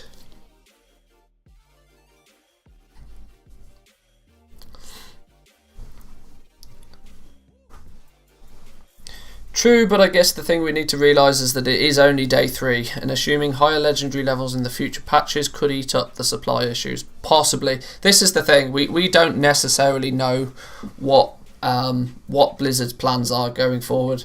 It is only day 3, but look just how much Shrouded Cloth is available on your realms right now, and it's only day 3. It's only day 3.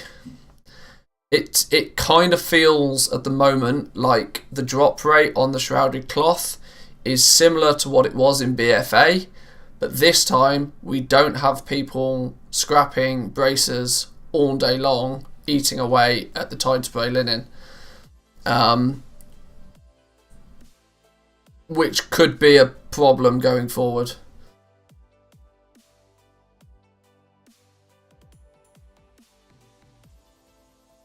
If they were relying on the base legendaries to eat up the supply of materials instead, sad news is I don't think it's going to cut it. Thanks for all you're doing. Love your streams and have been listening to them as podcasts effectively for the past month. Ah, nice one, dude. Thank you. Appreciate it. People really care to not let the Eternal Crystals drop below 4 to 5k. I'm so pissed I did not buy them in the first few hours of Shadowlands. Yeah, I got a whole bunch of them for about 2.5k, I think was roughly my average price for them. I know a lot of people got them even cheaper than that. Thing about the Shrouded Cloth floor going to like 2 gold, do you think Soul Dust will also drop a lot in that case? Wondering if it's better to shuffle to Dust than to Vendor. Yeah, the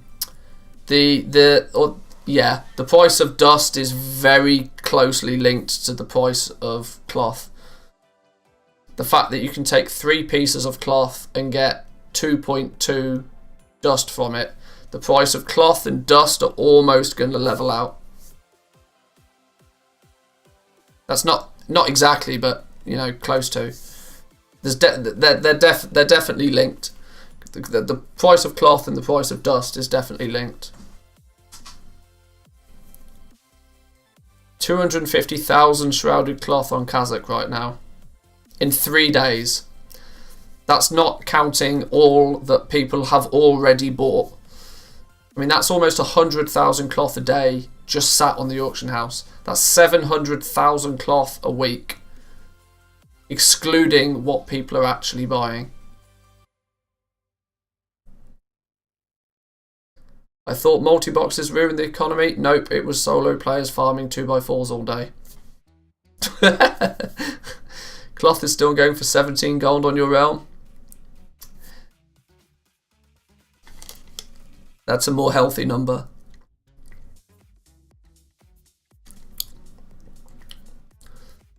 What's the floor price on dust?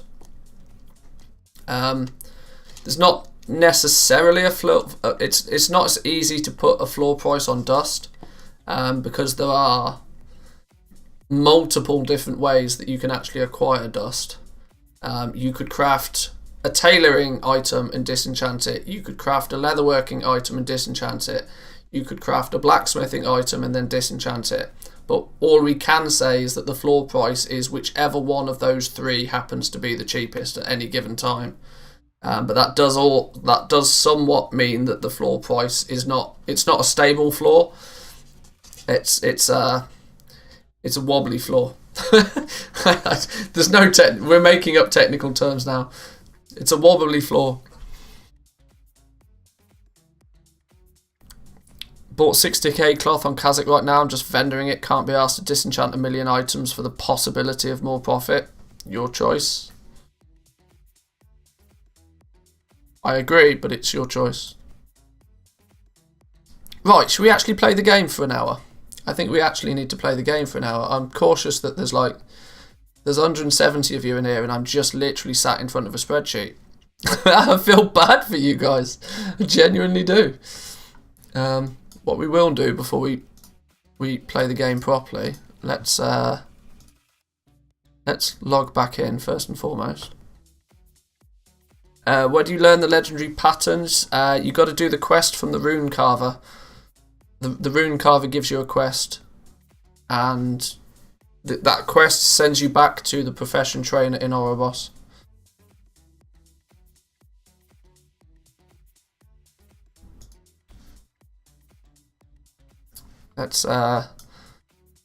Let's quickly log back in. Bought my crystals at 2.6k and reset to 3.5. Somebody bought me out and reset to 8.8k. Nice. Woo, you missed out on 5k per crystal. I'm learning so much from looking at that spreadsheet. There's a lot in it. That spreadsheet is worth at least a like on the video, if not a sub to the channel. And if it really helps you, join the coffee club. Pump this number. This number here needs pumping.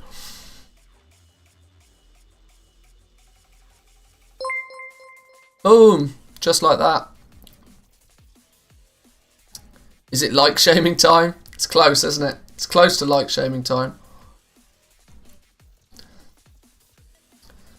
I need somebody to just like, maybe I'll get some like I'll get some Philips Hue light bulbs that every 20 minutes just like flash to remind me to it, and we can just get a siren on the go and it could be like, woo, like shaming time, like shaming time.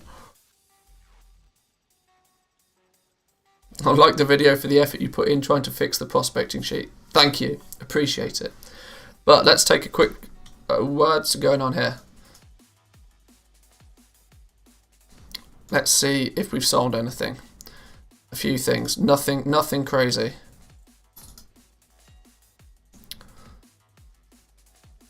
Let's do a quick cancel scan. Why an air raid siren put it next to the mic?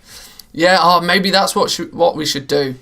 I'll get a sub train set off. I'll set up a sub train, and if the sub train ever hits 0, if the timer depletes, then I'll just play like really loud static noise and just blow everybody's ears. Then that means that you'll have to keep that sub train. You'll have to keep it going, or you'll just all go deaf all of a sudden.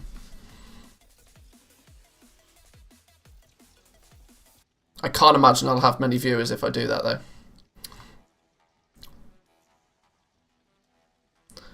Seems like goblins are hairless, pulling hair at the auction house, redoing their spreadsheets, having a giggle at the trouble for some pixel gold. True.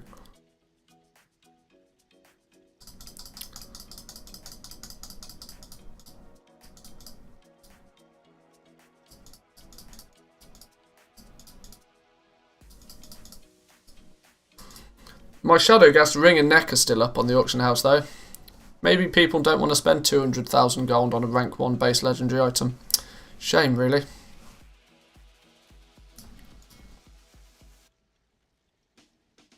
Hello? We're being held hostage. Slightly. Where did all my items go? I mean, I did cancel all of those, right? My auctions. Okay. Why did my cancel scan not do anything? Did I just click skip on all of them instead of cancel? Did I actually do that? I skipped. Oh dear.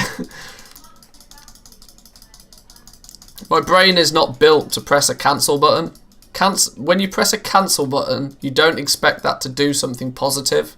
You expect it to not do something. The fact that it's a cancel scan.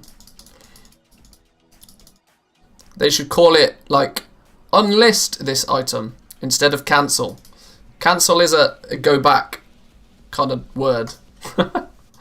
Such an idiot. Such an idiot. Anybody already sold a base legendary item? Couldn't sell any leather ones either. I don't expect them to sell really so much. Cancel culture. Yeah, exactly. That's the problem. Auctioning. Yeah, whatever. Just post everything.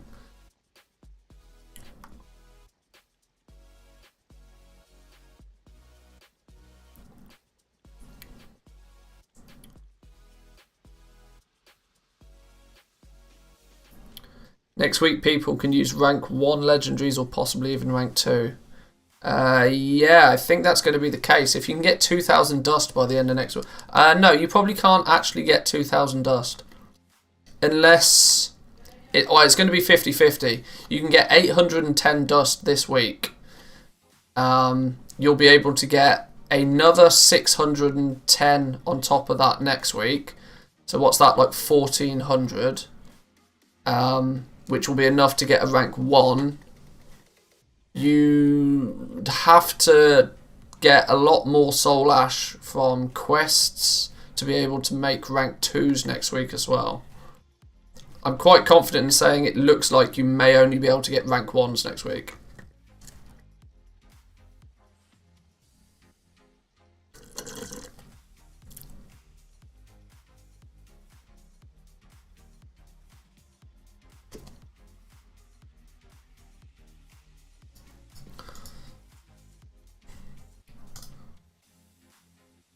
Oh, somebody's undercut my arboreal shard market. Shocking behaviour.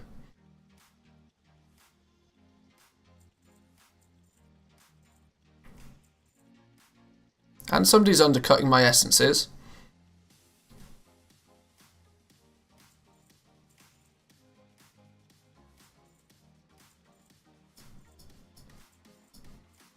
See, my brain is already in the mode of prospect ore for the essences. And then just get as much gold as you possibly can from the gems. So I'm quite happy to undercut and compete at lower prices for these rings and necks all day long.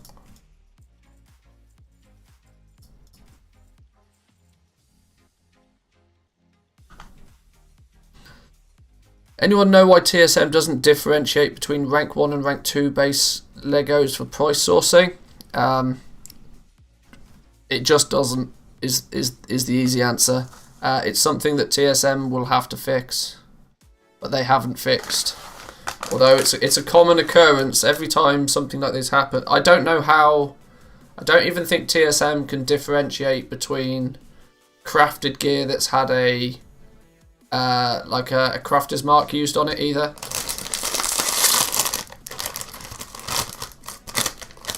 By the way, my TSM crafting shows prices based on the market value, not the actual price, so I get much lower crafting costs than I really have. Any idea how to fix this? Yeah, don't use TSM for that right now. Because your market prices are going to be whack. There's no way to fix it. DB market price is based on 2 weeks worth of data. We don't have 2 weeks worth of data. We only have stupidly high day 1 data, slightly lower day 2 data, and 2 minutes into day 3 data. You're actually better off right now putting in manual prices and just keeping track of how much it costs you to get things. For example, you could go to, if you go to, how do you even do it? Oh, I don't even think I can do it on this character, hang on.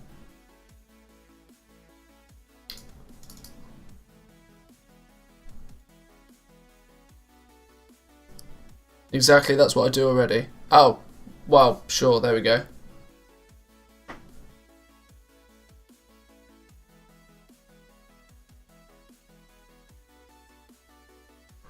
Drawn crafting, tailoring, inscription, enchanting, all maxed. Nice.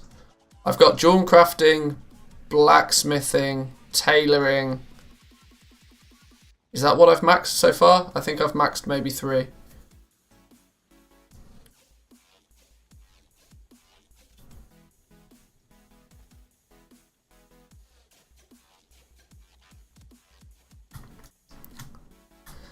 So like right now, for example, the likelihood is that I might want to actually, for crafts, if I know what the price is of a gem, how much it costs me to get a gem for, like Unreal, for example.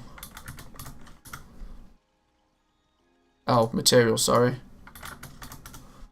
Like here, instead of the material price being this kind of weird, wacky thing, it may be sensible for me right now to just put a hard goal number in there and update the material prices manually.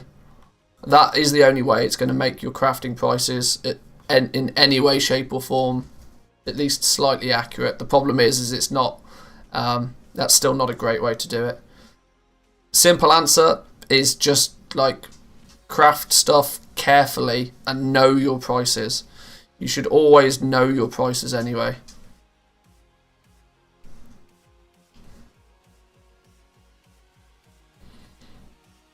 Any idea how long Dark Moon cards will sell for?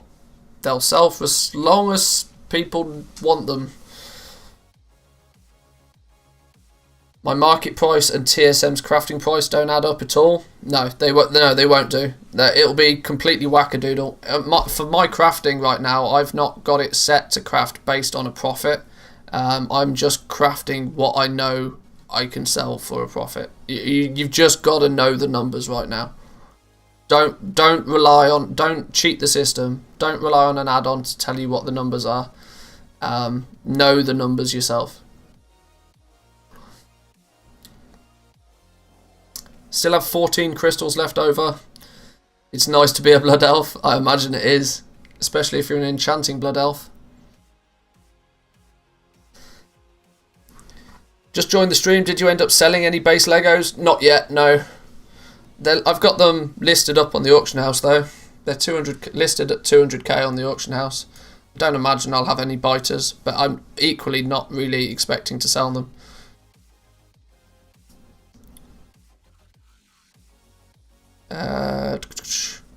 Where are we? Drawn crafting, base Legos. Yeah, they're up there. I'm just not expecting to sell any right now.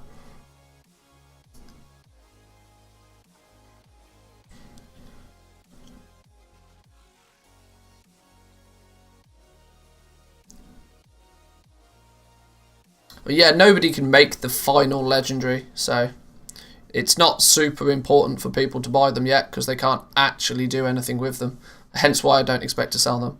But I'm trying to get tailoring, blacksmithing, leatherworking, drawn crafting all leveled up, and then hopefully getting the characters that have those leveled up to 60 as well, so that when it becomes base legendary time next week, I'm ready to fire on all professions. But we'll do a quick shopping scan. Deselect all groups, materials, vendors. Do a quick shopping scan. I'm going to take a quick bathroom break. I'll be back in 2 minutes, guys. Somebody do some like shaming for me while I'm away for 2 minutes. Members of the coffee club, you know, get some recruitment going.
Like or shame.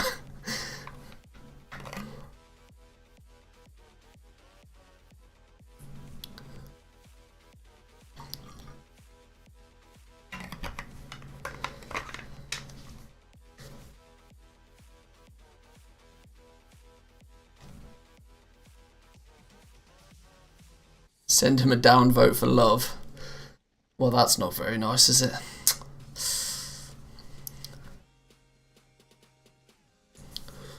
By the way, in case anyone was wondering, they haven't nerfed the gold from Paragon as of yet. Okay, nice.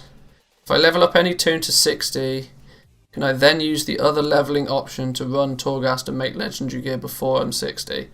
No. Even if you choose Threads of Fate, you can't access Torghast before you hit 60.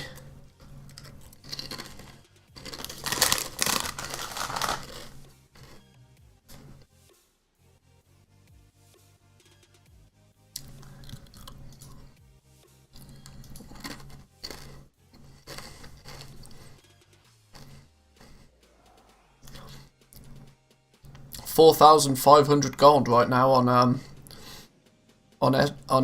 Eternal Crystals.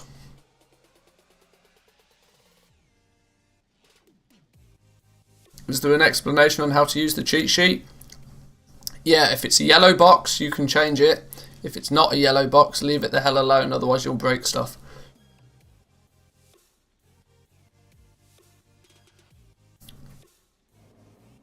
If you do want to change the values in the yellow boxes, though, you need to save a copy of it locally. You should have the option. Or I say you should have the option. This is a problem with Google. It's not anything I... it's not anything I can fix.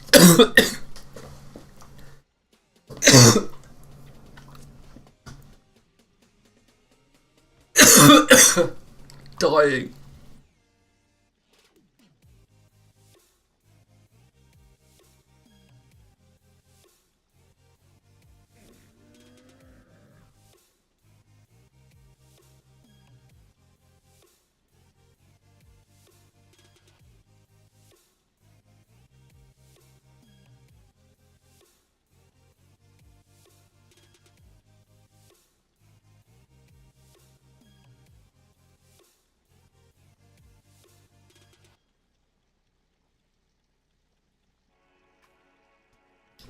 This is why you don't eat Doritos and try and talk at the same time. I did not get the Rona.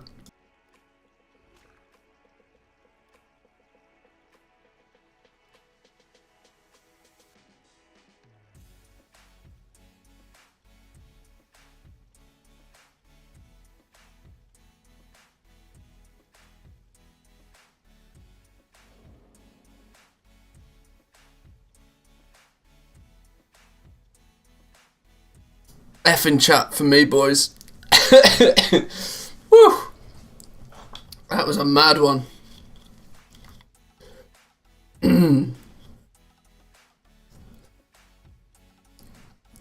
We're good. We're good. We're alive. I have no idea what I was talking about. Oh yeah, cheat sheet business. You may or may not be able to click file and then go make a copy. If there's too many people using the sheet, it for some reason doesn't give you the ability to do that. I don't know why. Back from the dead. Oh. To all my American friends, give thanks that I am alive. Woo!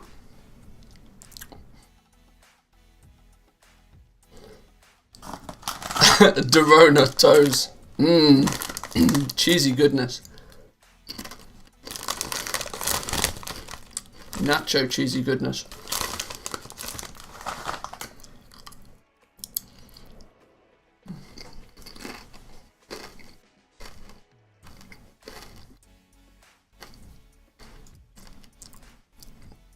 Okay, right. Back to action. Quick check of the prices. Things are getting a bit crazy.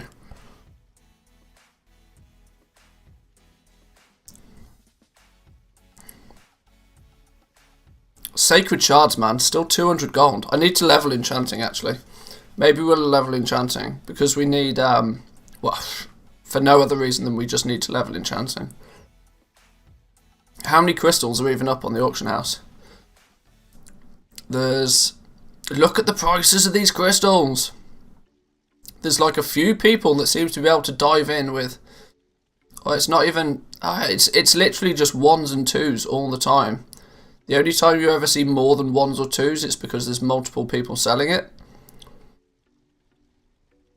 The supply of eternal crystals is crazy. Is crazy restricted.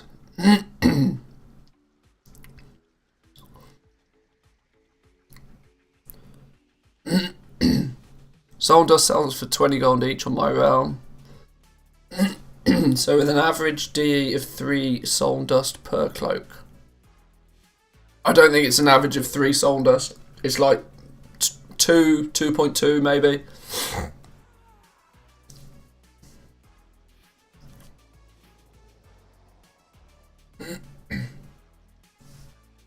Can't believe I actually bought 50 or so Eternal Crystals for 1,000 gold on release night. Well, yeah, this is it. There was that huge surge of people that all got to 60, and anybody who was an enchanter disenchanted a bunch of their like unwanted epic items, got a bunch of crystals, tried to dump them all on the auction house, had no idea that there was literally no way for them to get more Eternal Crystals even if they wanted them.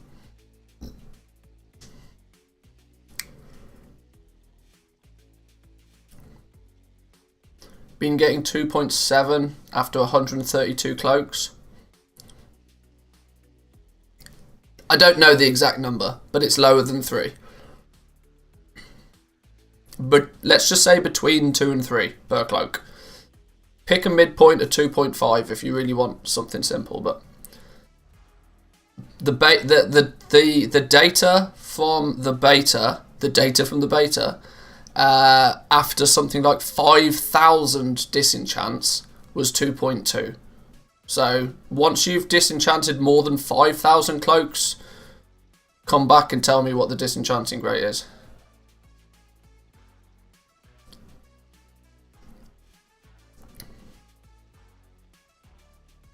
By the way, leveling epics from quests, even low item level 1s DE to crystals. Yeah, that was the entire surge of crystals to begin with. But now now those people that leveled to 60 like stupidly quickly have sold their crystals, and now it's just people. Now it's just a much slower, much steadier supply of crystals hitting the market. Is causing the prices to go up because you need 20-25 crystals, something like that, to level enchanting, and if you didn't buy them early, you're paying crazy amounts of gold to get them.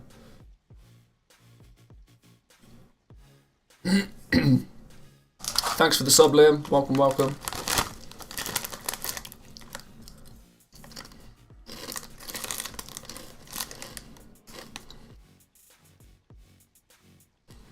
Will crystal prices go down after the raid opens? Oh, absolutely, because there'll be an influx of epic items again. But the raid's not here for 2 weeks, and people are still trying to level enchanting.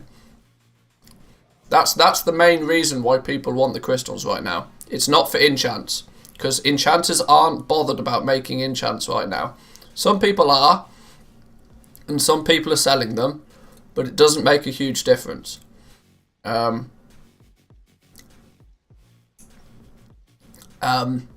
Enchants will become a big seller in about a week's time. Right now, nobody cares about enchants. It'll go down once Mythic Plus starts. Yeah, when the raid comes out, when Mythic Plus comes out, then you'll repeatedly be able to gain epics. But until that point, the price of epic crystals is just going to go up, as there's no reliable source or no repeatable source for obtaining them.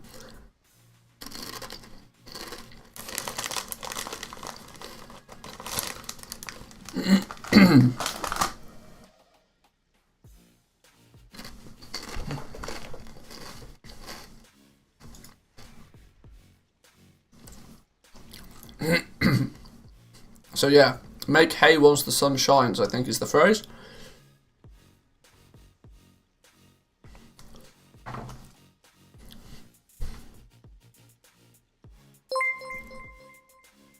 What the hell? Went to do a bit of shopping, come back to find we're playing Warcraft. Where's my spreadsheets? Okay, maybe some people are a bit fonder of the spreadsheets than I thought. Ah, Hoot Hoot, you've subbed. I didn't know you weren't subbed. Does the cloak give more soul dust than the braces? Don't know. Not tested in enough detail to find out. To my understanding, though, all of the green items disenchant for a very similar number.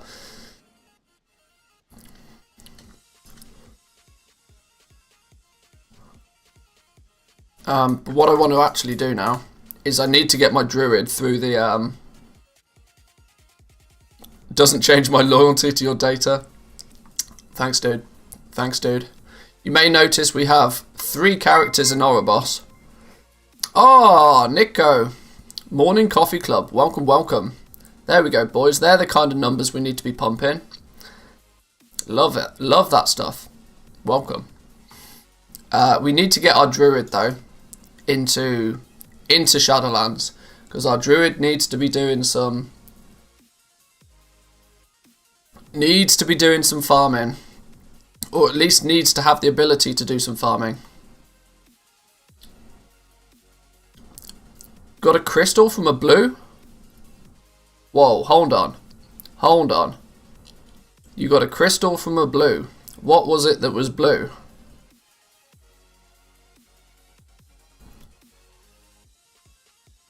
Incredibly low chance. I've heard this rumour that there's an incredibly low chance. But I'd not seen it firsthand.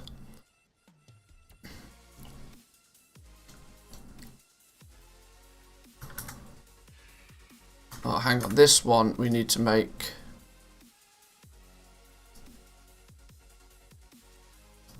There we go. Have some frame rate.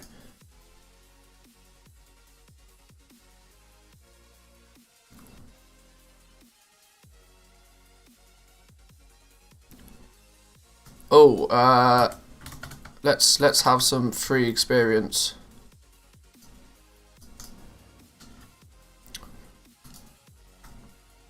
30%.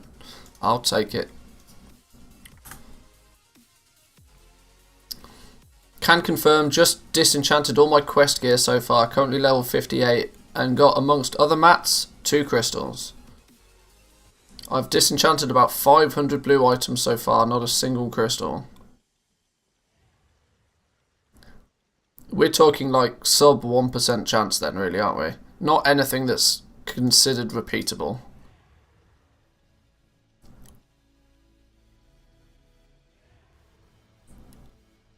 Still not replaced my cloak on my main? Yeah, same here. My hunter's still got his cloak on.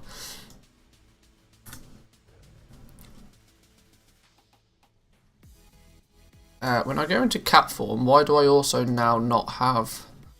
Where's my zoom button gone? Where's my cat zoom button? Tiger Dash, that's the one.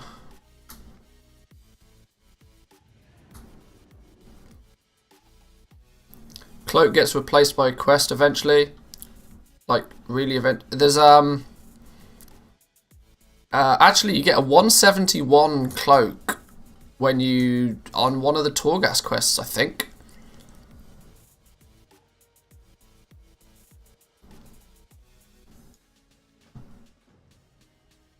Where's my Zygor gone?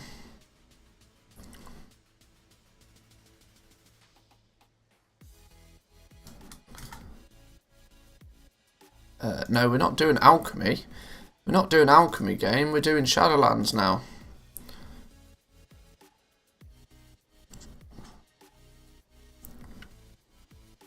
Sure, whatever, quit what you want. Here, Bolvar's instructions. Do some talking then, dude. Disenchanted around 200 blues today and 300 to 400 yesterday. No crystals.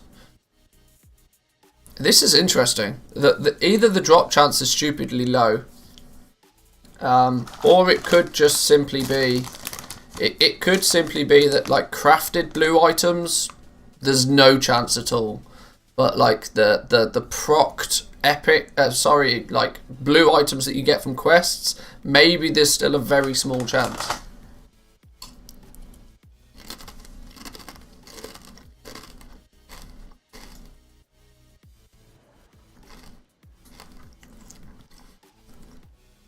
If we're still talking stupidly low, it means it's not repeatable.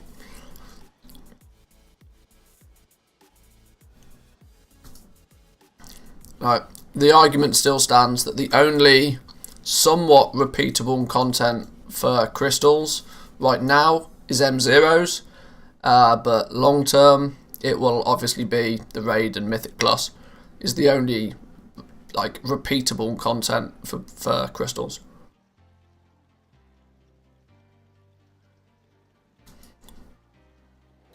In before Iwan's enchanting rod bug. I mean, to my knowledge, that thing doesn't work in Shadowlands because I think if you look at the tooltip, it says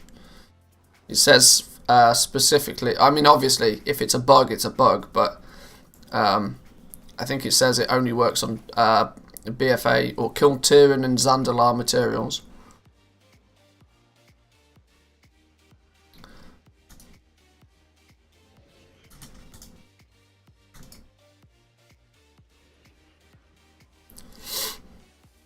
Great, now I need to get carried by my guild in M+. Yeah.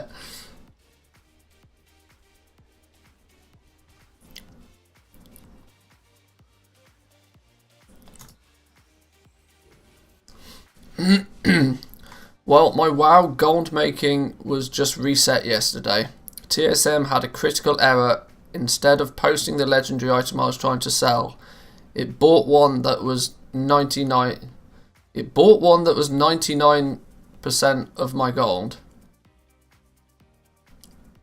Ouch. Yeah, one thing I will say that TSM could really do is add some sort of confirmation box on any item purchase over like a threshold. You should be able to set it in the settings. If I'm trying to buy an item over 10k in value, I want a box to pop up saying that I want to confirm this action. Yeah. Or is there something like that?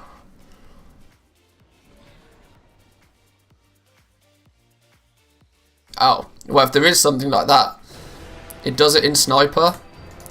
Well, it needs to be a generic thing.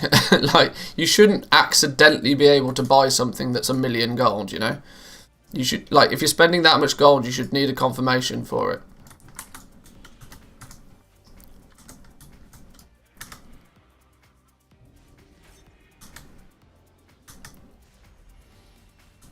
Sniper is the exact place where you don't want that.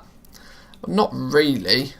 Sniper isn't the Sniper doesn't work quite as what it used to.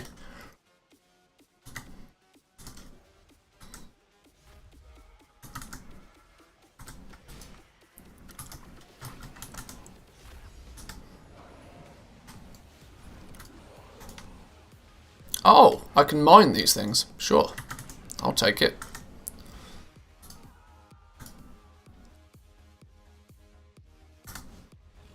Oh, hang on. I can just go travel form. Oh, speedy in the moor. God bless druids.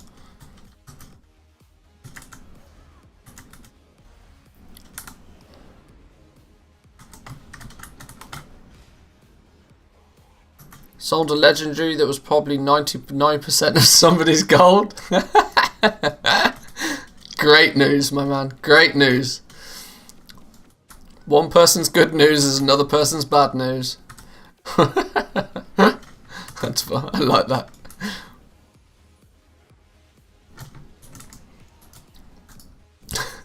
Oh, that tickled me. That tickled me almost as much as the Dorito did.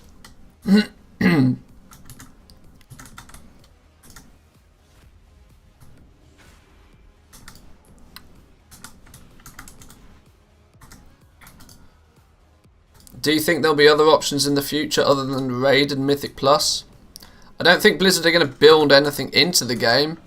But they're, like, naturally there will be, because obviously it's only right now that epic items are rare. Like, there'll come a point where we get epic items from world quests. And when that becomes a thing, then all of a sudden, like, it's a totally different game, so...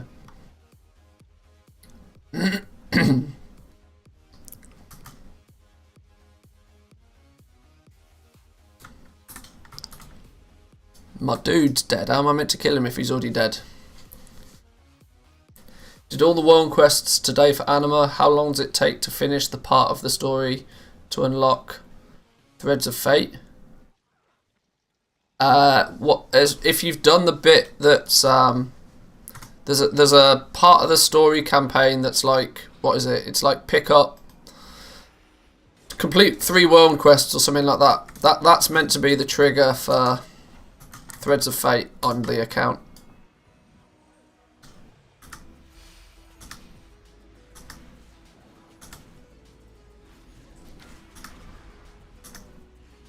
Threads of Fate unlocked after world quest for me. Yeah. That I think that's meant to be the threshold for it.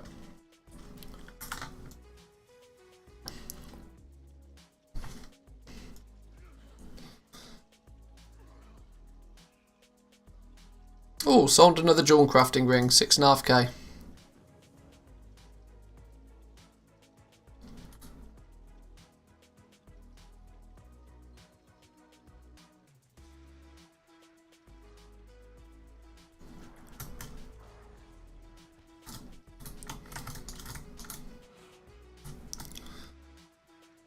Don't have a new Hydra core or embroidered deep sea satin bag situation? No, unfortunately we don't have any situation like that, and that's almost the problem in itself. That we're 3 days into an expansion and tailoring cloth legendaries are almost a mute market already. I mean, I was kind of concerned that professions were going to tank pretty quickly. I was kind of thinking it might take more than 3 days though.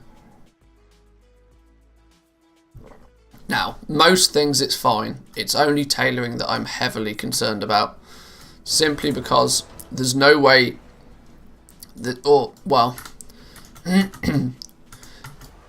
cloth seems to drop as readily as it did in BFA, with the downside of there not being any use for cloth like there was in BFA in terms of like the scrapper. So, yeah, I feel something, as much as I'd like to say something has to change, we kind of need to look at it from the point of view of, does Blizzard actually care? Genuinely do they care if cloth wearers get their base legendary items for free and everybody else has to pay crazy amounts due to the scarcity of materials? I don't know. Blizzard likes to put forward the image that they're balancing stuff, but realistically, do they actually care?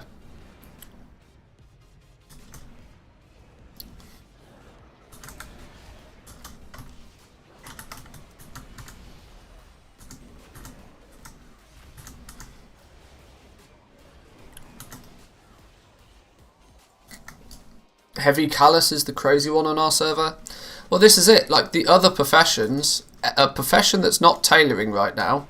So like jewel crafting has scarcity in relation to the fact that the essences are kind of a bit of a mystery to most people. That mystery itself is enough to keep the profession alive for a while. The mystery being the essences and the fact that you have to prospect and that everything prospects for different amounts of them and, you know, a whole bunch of things. Blacksmithing, it's going to require a lot of the zone specific ores to make the shadow ghast ingots, and then you've also got the lithium ore, which is restricted to primarily the Maw. So there's some sort of artificial time gating in. I mean, it seems to be the case that you can't even just farm in the Maw all day, even if you don't kill anything. So lithium ore does still have some limit to it. Leatherworking, you have to be a tailor and you have to be getting the heavy callus hides, and those are only dropping like literally a few per hour for people, so there's scarcity there. Tailoring, anybody can pick up cloth, anybody can pick up shrouded cloth, anybody can pick up lightless silk. Tailors obviously just get more of it. It's dropping like candy. There's no scarcity on either of the materials. It's in trouble.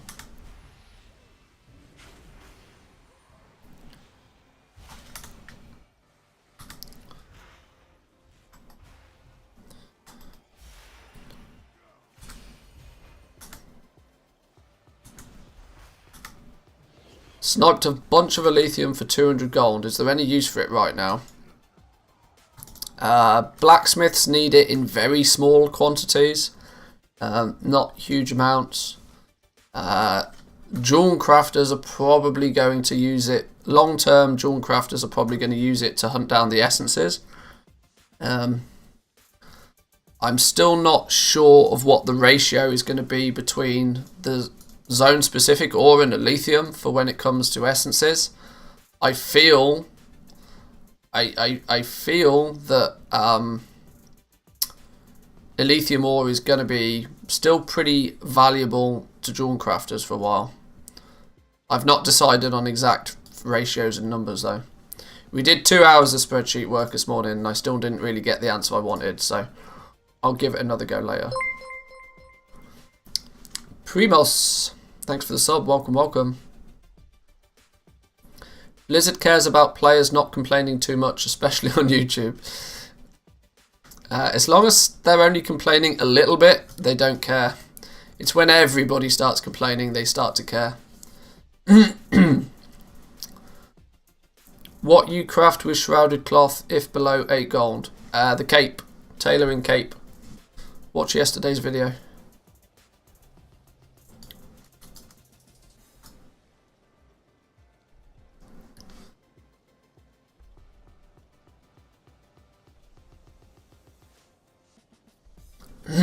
Imagine if Blizzard would like, you've got to be a tailor to loot the cloth. Would that balance it somehow? Not really. As much as it sounds weird, I genuinely don't think that would. Because the huge source of cloth right now is people doing 2x4 farming. Most of the people that are doing 2x4 farming are tailors anyway. So it's kind of a weird one. People will just choose to be tailoring. If anything, it will just restrict them from doing something else as well. I don't know. I mean, it would probably help. It'd probably help, but I don't think it would really make much of a difference.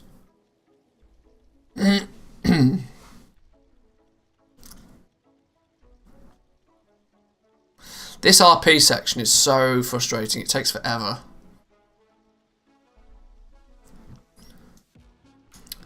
Nice number of viewers, but only 66 likes. We've got to get it to at least 69. Giggity.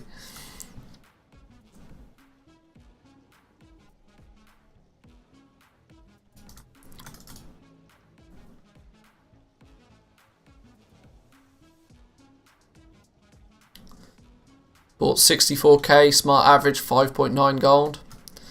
2 gold profit on each one. If you spent 64k, 2 gold profit on each one. Was that 128,000 gold by the time you shuffled it all?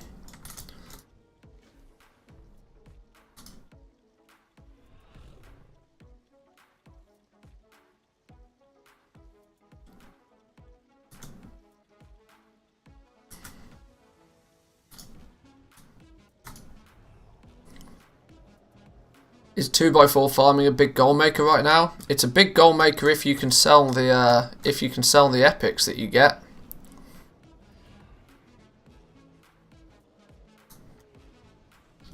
But at flat rate, it's still only it's about 12,000 gold an hour flat rate. That's rough numbers. Between 12 and 20k gold an hour is what 2x4 farming is getting you right now. But of course, if you get an epic, and then sell that epic, then it increases that gold per hour pretty dramatically.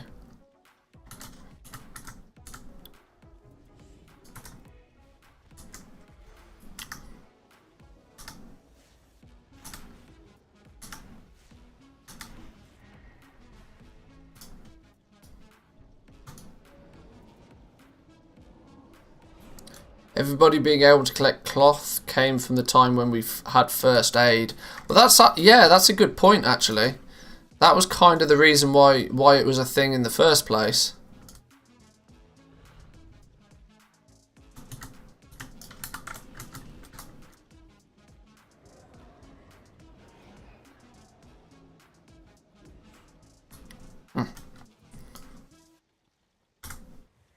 I need 2 more of these shadowy doodahs. Here's one. Get off, he's mine.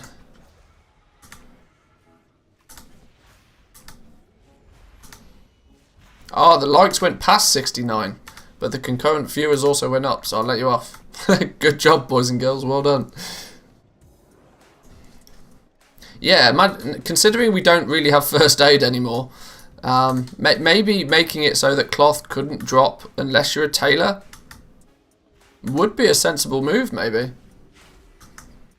Because you've got to be a herbalist to pick up herbs, you've got to be a miner to pick up ore, you've got to be a skinner to pick up skin or leather. I see there being logic in you having to be a tailor to pick up cloth.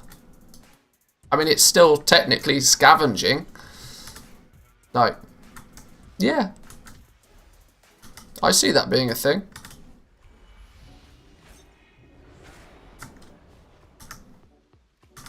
I think it would work.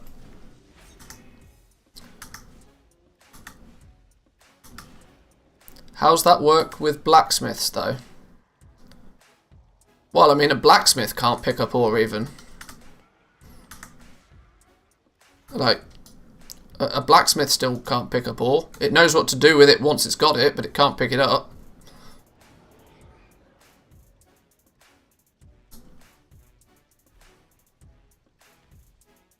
Wouldn't be too powerful since they can still pick 1 extra profession.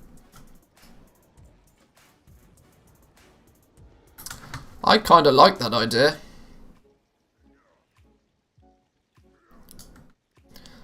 I mean, arguably it's probably too late to make a change like that now, but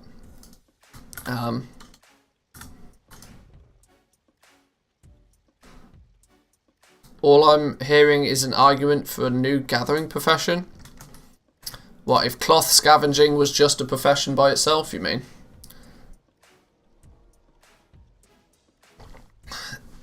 And then tailoring would be its own profession.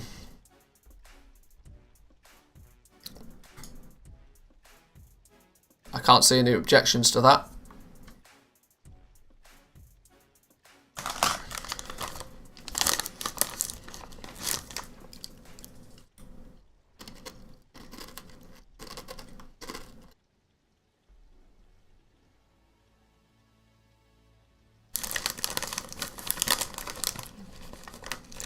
By the way, what was the reason given to remove first aid in that particular expansion? I don't really know why they... I think it was just a homogenization. They removed first aid from being its own profession directly, and they just built first aid into tailoring. They felt that it didn't need to be its own profession itself, and that tailors could do the job perfectly well. Which is kind of true. It's cloth bandages. It didn't first aid didn't necessarily need to be its own profession, but now that it's no longer its own profession, is the argument that everybody doesn't need to be able to pick up cloth.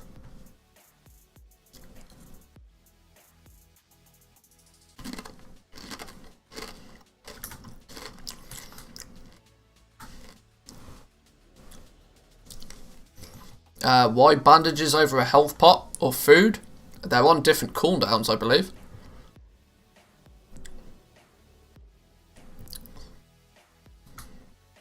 But then there was scavenging and making something like leatherworking, blacksmith, jewel crafting cannot. Yeah, it's the same. Like a leather worker can't skin. You have to be a skinner to get the leather for the leather workers. You have to be a miner to get the material for a blacksmith. Maybe a cloth scavenging profession to get materials for a tailor. It makes sense. It definitely makes sense. So a new farming profession would be an interesting addition.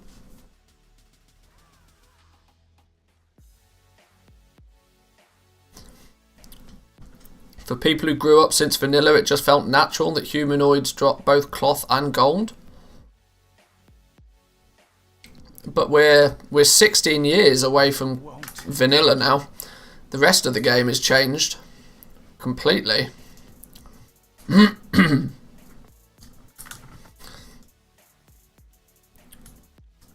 I like that idea. I think that could really work. It would balance things off a little bit, because tailoring's always been, or at least for the past few expansions, simply because everybody can gather cloth. Cloth has always been traditionally the cheapest of the materials. And it's the cheapest of the materials because anybody can gain it. You don't have to actually have a profession to get the material. Hey, new subs, thank you, thank you. Apologies if I have no idea how to pronounce that name. But welcome all the same. Tailoring is the gathering for enchanting. Well, that's true.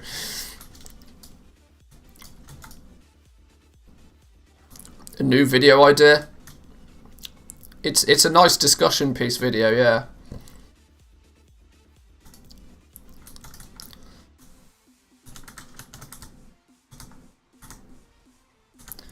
It's a good. I suppose that becomes a.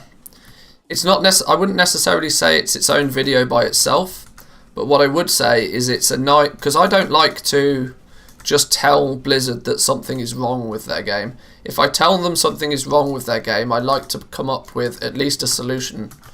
Like what I did with when I was, voicing my opinion, the fact that enchanting was bust. I said, well, if you make it so that you can't convert up, you then need to give people a way to get the crystals. Now, either Blizzard didn't see the video, which is very likely the case, or they didn't listen to it, either or. I still made a point in that video of saying, right, well, this needs to change, but you could do this, this, and this to kind of, rectify the problem. So maybe if we'll see what happens with cloth prices and tailoring next week. If next week, this is a potential video for next week for sure. If next week tailoring base legendary items very, very quickly end up selling for less than crafting cost, that's a problem. And a way to fix that problem could be to have cloth scavenging as its own individual profession. That would increase the scarcity of cloth somewhat. I like that idea. I like that idea quite a lot. It already sells for less than crafting. Well, this is it. This is it. The fact that it was time gated, the requirement for the items was time gated, but the materials was so heavily front loaded because everybody can get it. It doesn't surprise me that cloth. I reckon cloth legendary base items are basically dead on arrival. It's a real shit story, but I really worry at the rate that we've been able to acquire cloth and at the price that we're able. It also, like I said, the only reason it's being held up at the moment is because the floor price on cloth is 8 gold a piece. All that does is incentivize people to 2x4 farm it more.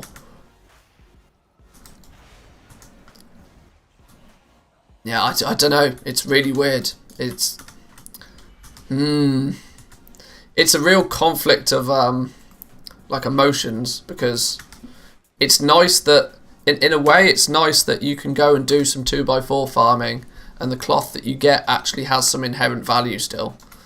But at the flip side of that is that, well, 8 gold per cloth is, in my opinion, just way too much to be sustainable long term.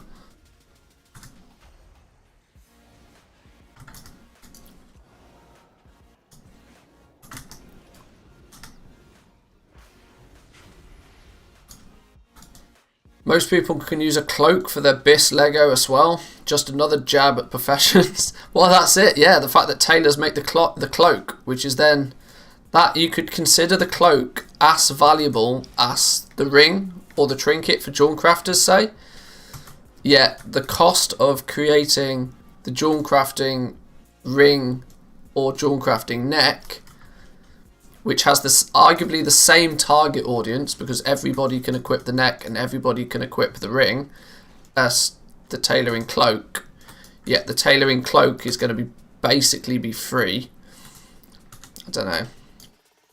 I've mentioned this a few times, not just in stream, but also in videos. It's just, in my opinion, it's just really poorly designed.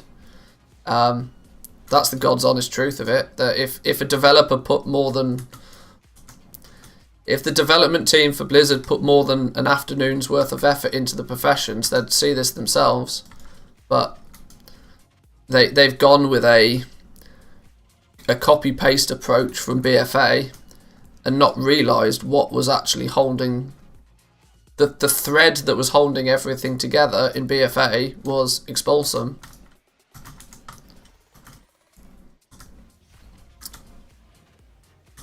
And arguably it wasn't really being held together very well even then.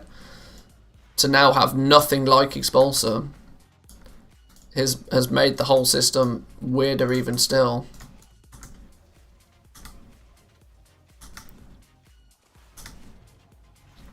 $6 to $7 gold each for cloth, lightless silk 50 to 55 gold each, grim shoulders now 4k. That's basically cost. That's basically cost price. And we're 3 days into an expansion. Let me get this straight though. Rank 1s are always going to sell for cost. Rank 1s are never going to be a moneymaker. Rank 1s sit in a weird position that there's zero. The only barrier to entry for the base legendary items is the fact that you have to craft so many of each of them. You have to craft 15 rank 1s to even unlock the ability to make a rank 2. To get to rank 4, you have to have crafted at least 45 base legendaries in the first place. That is the only barrier to entry long term. And it's not a gameplay based barrier to entry. It's a case of, oh, well, I just need more gold to buy these materials off the auction house. Without anything like Expulsum, where you have to take materials, throw a conversion process at it, it's literally as simple as I just need more materials. Is your profession tier list video from September still the same? I did one about a week ago, which is the most up-to-date version of it.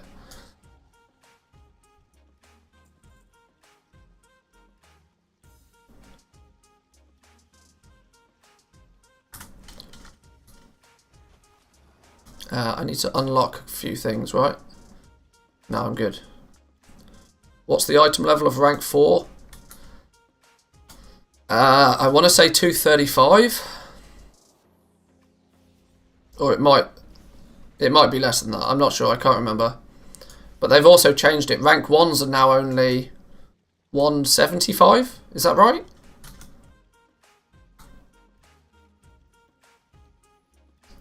Just join the stream. What do you mean by the floor price of cloth is 8 gold? Watch the video I posted yesterday about it. It will make sense. Oh, I need to actually speak to the dude. Rank 1's 190. The base legendary item tooltip isn't the finished legendary. Yeah, the base yeah. Yeah, the base item appears to have a different item level than what the actual final legendary will do.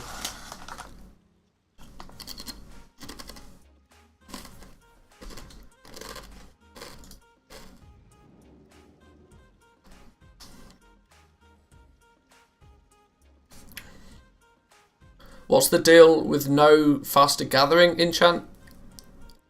There is one. There is a faster crafting, you mean? Oh, okay, I was going to say. I don't know. Everything crafts really quickly in... anyway.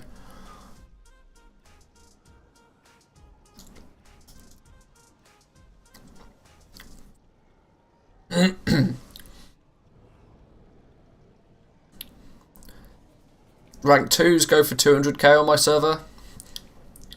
Be careful how you phrase that. Rank 2s are currently listed for 200 gold, 200,000 gold on your server. Doesn't mean that they sell. I've got base legendary items listed on my server for 200k. It doesn't mean that they're selling.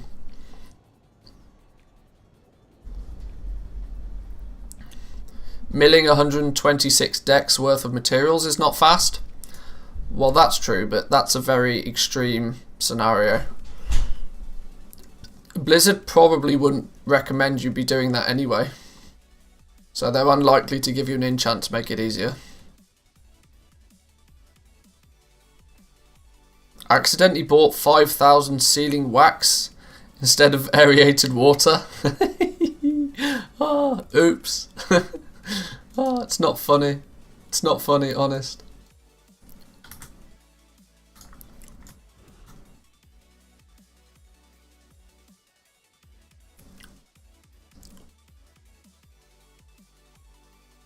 What's the window in the upper left above the Zygor thing? This is called All the Things. It's a very dangerous add-on to install. It will consume the rest of your life if you install it. It basically lists all the things. All of the quests, all of the items, all of the patterns, all of the flight points, all of the rares, all of everything. It's a collector's add-on, basically. Use it at your peril.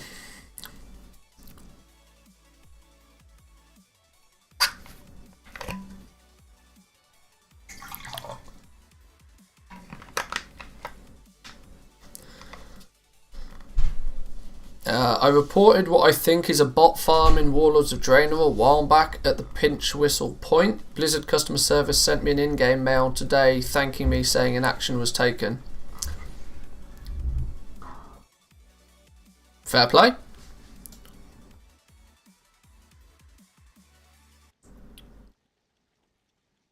Is there an add-on I'm missing to vendor a specific item, also known as the cloak? There's a few add-ons that can do that. There's one, I don't know if it works in Shadowlands or not. What was it called? Began with R.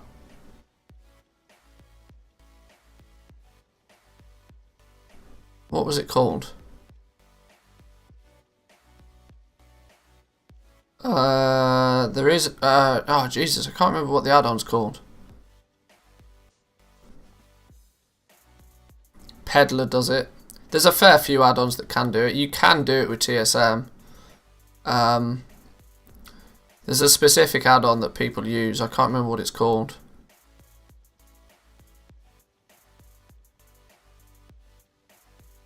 D-Junk, that's the one I'm thinking of. D-Junk is one that's quite good for that, but it doesn't get updated very often, and it may still be broken. Scrap is good. Yeah, there's a bunch of things that do it. I'm using scrap for the selling of the cloaks. Okay, I'm back. Thanks for the video. Just bought 20k worth of cloth for less than 6.5 gold. Boom, there we go. Merry Christmas.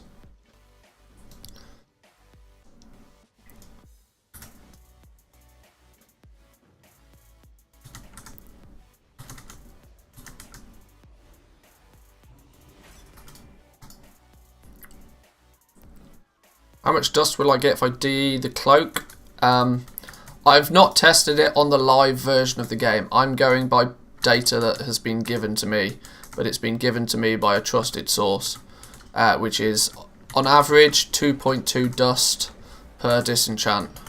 Now you may have to do 5,000 disenchants to get to that average, but you should realistically be getting between 2 and 3 dust per.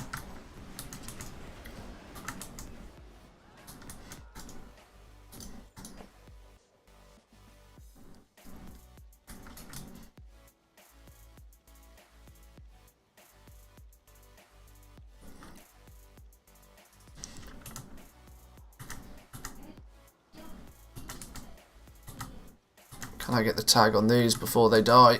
Yes, there we go.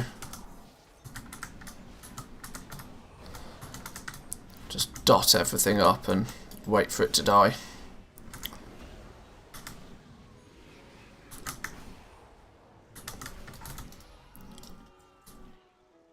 Easy.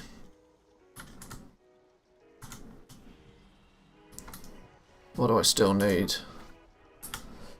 I still need a wither blade, apparently. I still need to kill things.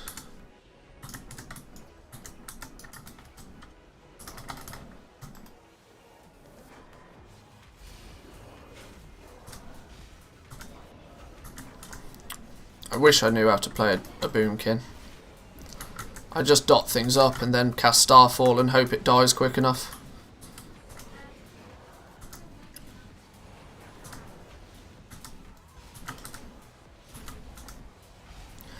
Now's probably the time to learn how to play one though, considering I'm going to need to level 1 to 60.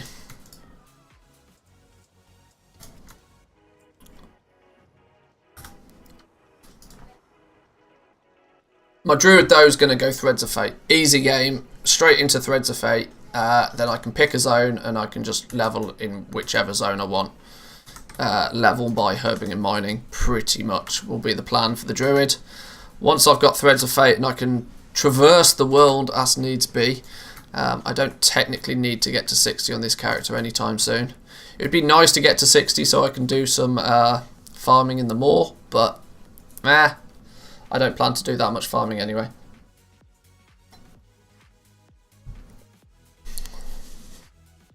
Different crafted armor pieces disenchant for different amount of dusts, question mark. Is there any easy way to calculate how much dust each piece disenchants into?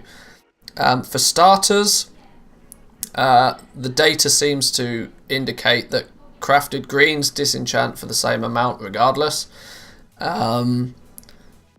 Secondly, the only way to really keep track is to craft 100 of each one and disenchant them all and keep track of the data yourself.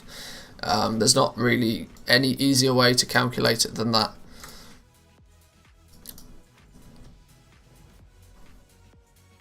Oh, a new trinket. It's not a great one, but I'll take it.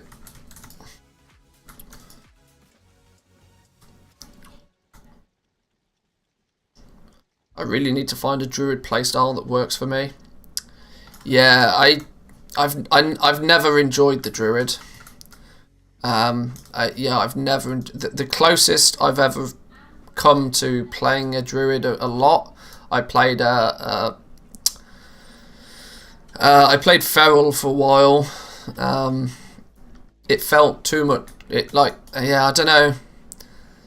I've just never got on with the druid class. It's kind of annoying because they're a character that I naturally feel inclined to have one leveled up of, simply because of their farming ability. But yeah.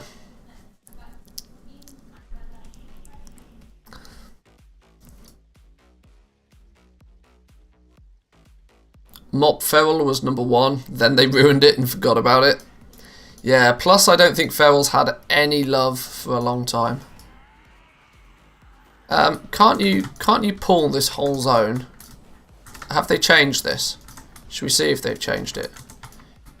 The fact that these two dudes do like ludicrous amounts of damage. Yeah, look how quickly these things die. And these are all epics. Not epics, they're all, you know what I mean.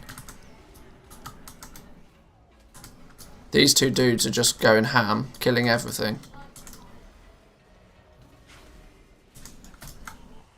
Ah, they're not lootable anymore, they've hotfixed it. Ah, there was people claiming that you could basically just pull the entire zone and Bane and Jaina will kill everything for you. But they've hotfixed it so you can't loot these guys anymore. That's interesting to know. People were getting like that. This was a big issue for Cloth. The fact that, yeah, I did pull the entire zone for the extra lightless. Yeah, they've hotfixed it so that these guys don't drop any loot anymore. Or you can't even loot them.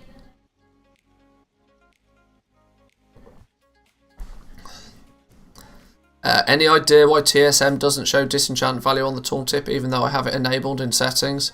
It's quite possible that TSM just doesn't know the disenchant values. In fact, it's not quite possible, it's almost guaranteed that TSM just doesn't know the disenchant values. TSM doesn't know the disenchant values until the developers put in the disenchant values. If the I would imagine it's not an issue with your profile as such, more just a general issue with TSM right now. TSM enchanting is just balked as a whole right now. Yeah, there we go.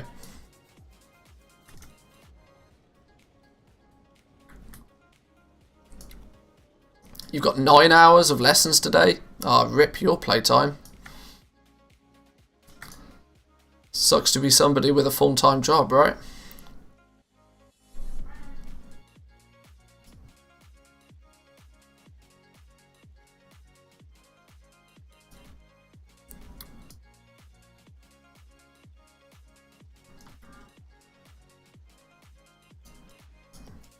Currently my druid is boomkin spec, but just because, you know, then I just dot things and hope it dies.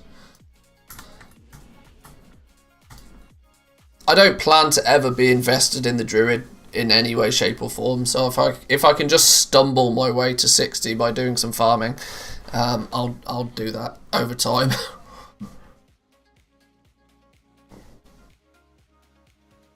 Tried Feral in BFA for my Gatherer, but it was meh, felt slow. Arguably, Guardian is probably the spec you actually want to be. Just so then if you do accidentally aggro a bunch of stuff, you've got no chance of dying. And you of course then won't get like stunned or anything. Or dazed, whatever it's called.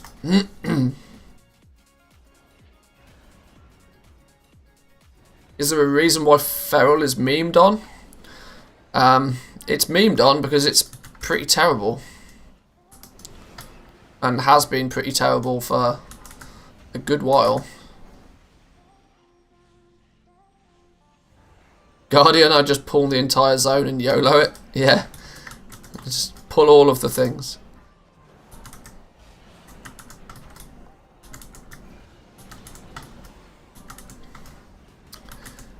This quest is stupid as well. I know I'm attacking things right now, but if I literally just stand here and don't attack anything, the bar still goes up. This is literally just another time-gated quest. It doesn't matter if I attack things.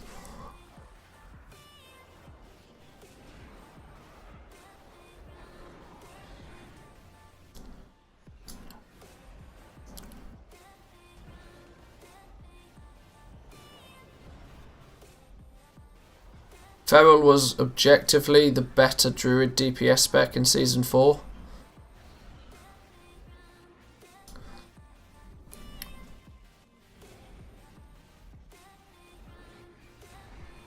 Yeah, I mean, if you know what you're doing with a druid, you just shouldn't die. Technically, you just shouldn't die in any spec as a druid, because you've literally got an entire handful of get out of jail free cards as a druid. Whether it be switching forms to remove like stuns or like self heals, or you've got every tool available to you as a druid, but I don't know my ass from my elbow when it comes to druids, so.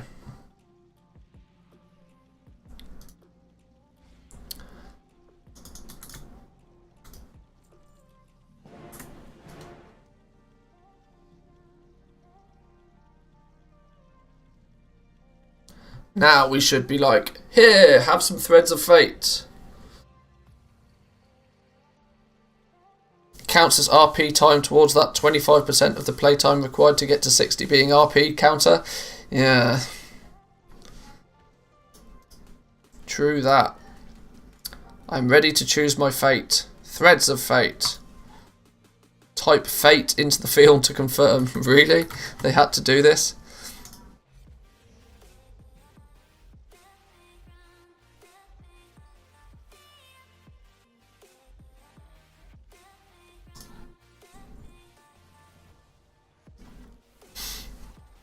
Right, there we go. There's our 4 characters through the Maw. That's the last time I'm going to do that Maw introduction request for, hopefully ever, but at least for today.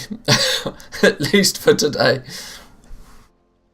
I've still technically, I still need to get my warrior, my shaman, and probably my demon hunter through that. I still technically might have to do it 3 more times. But I sure as hell probably won't be doing that on stream, so.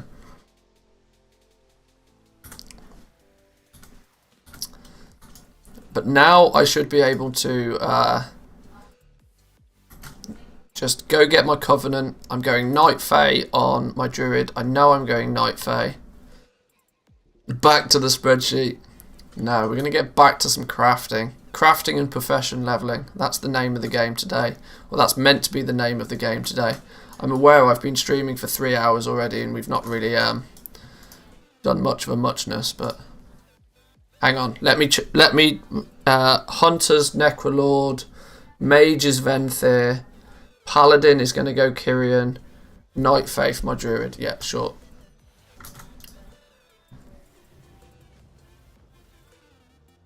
"16-hour stream day? Question mark. Hopefully not. We've done 2 12-hour stream days. I'm not sure I can do 3 in a row. I might pass out and die.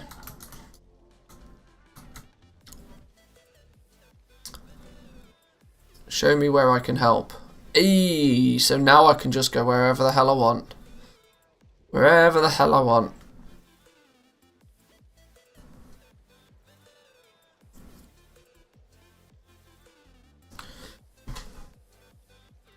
How do you plan to deal with the disproportionate amount of luminous ink we'll have, especially with the more expensive rare Umbriel ink being used by the ink vendor? I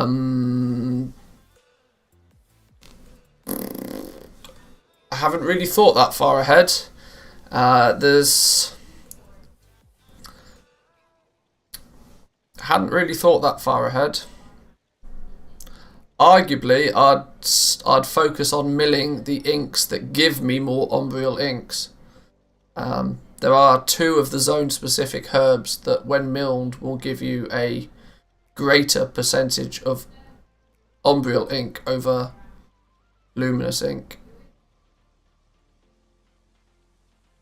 Always the damn blue ink being the problem. True. Back in BFA, I just turned them all into the talent changing thing. What are they called? Codexes. No, not the codexes, the tomes.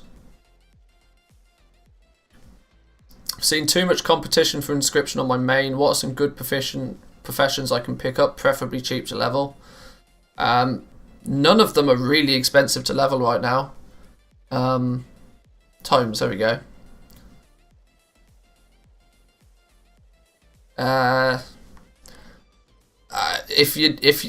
If you're considering inscription being too competitive, you probably, the argument is, I mean, just pick another profession. That they've all got their competition right now. That's the issue. The gap won't close, but people have already realised the Umbriel herbs are worth more and they're harder to farm. Yeah, I've not looked at that in great detail. Somebody said back to the spreadsheet a minute ago, and I kind of agree with them. So, like, Marrow Root is Umbriel heavy, and so it's Marrow Root and Widow Bloom. Yeah, Revendreth and Mundraxus. Yeah, that's an owie.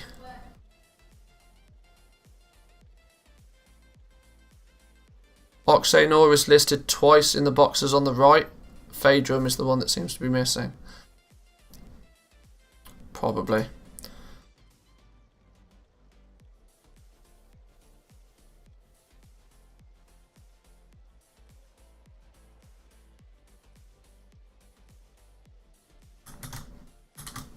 Thank you.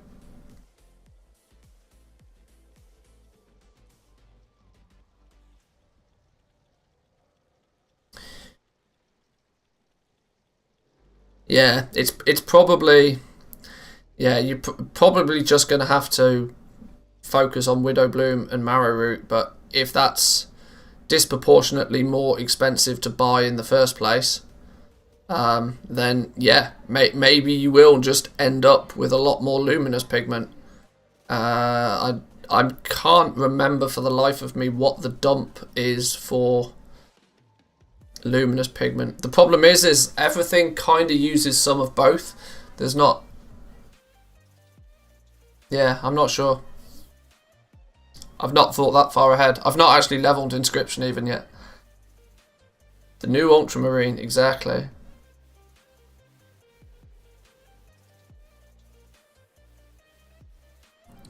Go Alchemy and wait for the raid. It's probably not bad advice actually. If you've been a scribe, take Alchemy. You've obviously got a good idea of what's going on with the herbs if you've been an alchemist or a scribe already. Save up some of those herbs. Pump it into Alchemy. Get ready for the raid. Get some flasks and stuff. I wonder if Blizzard will fix you having to land in every zone to queue for the dungeons. Seems a bit silly to start off by flying into every zone to touch down and then leave again. To my knowledge, that's only for your first character though.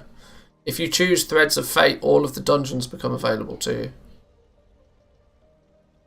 I mean, if that's not the case, I stand corrected, but I think they just... Okay, yeah, I don't know why they did it. They might change it, who knows. Your blacksmithing leveling guide or WoW Professions? Mine is a little bit more simplistic. WoW Professions will probably save you a bit of gold. Has anybody seen a seed drop without having the Night Fae Garden yet, or do they not drop without it? I hit 60 and don't feel as if I've played the game since. I'll tell you when I do some.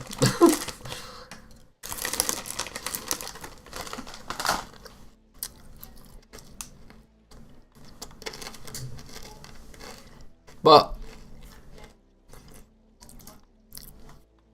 what we have done is we've ticked a box. We're getting our druid to Oribos and Threads of Fate. That was a box that we've nicely ticked. What we now need to do is go and get Shadowlands Gathering.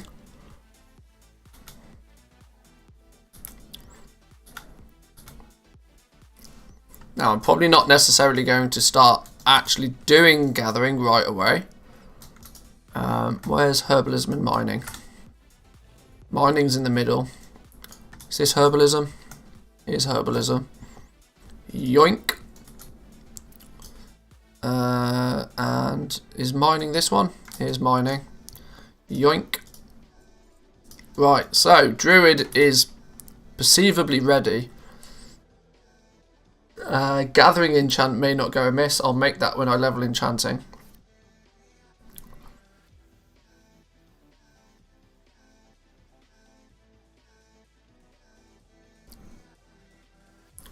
Managed to max enchanting using just 10 crystals. Are you a blood elf by chance? 13k enchants selling like hotcakes, not making any more than the ones I made to level, but hot damn.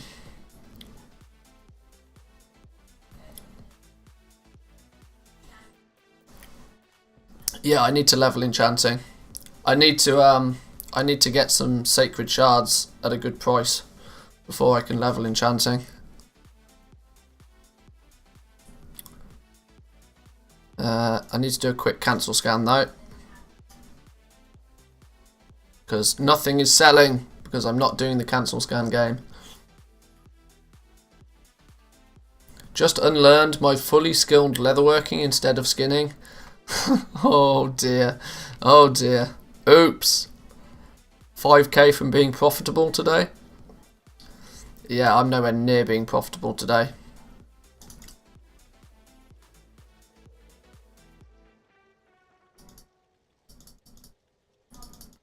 By tailoring blues from the auction house to disenchant, they might be under disenchant value. They probably are. They probably are. That's exactly what I plan to do.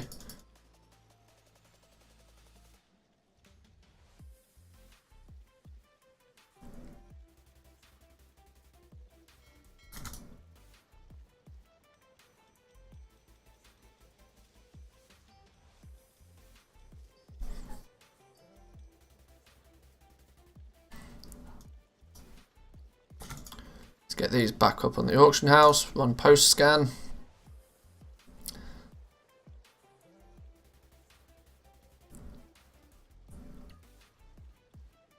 Cancel scan is not a game, it's a way of life, it's a job.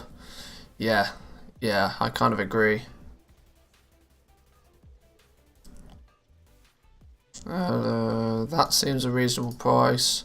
My god, shrouded cloth is down to 5 gold. Jesus.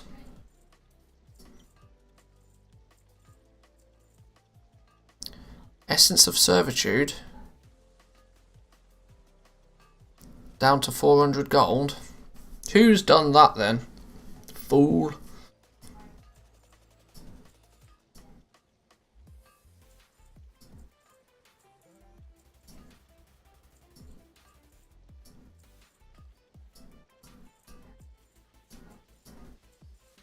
And Essence of Torment. Crazy.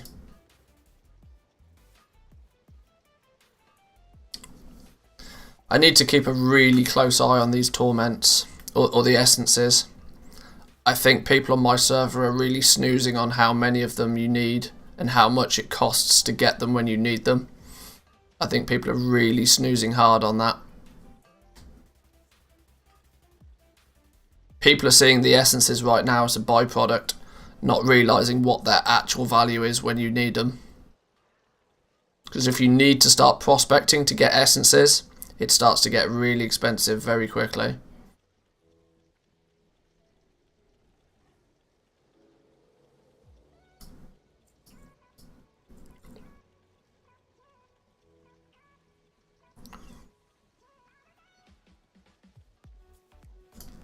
Let's do a quick shopping scan.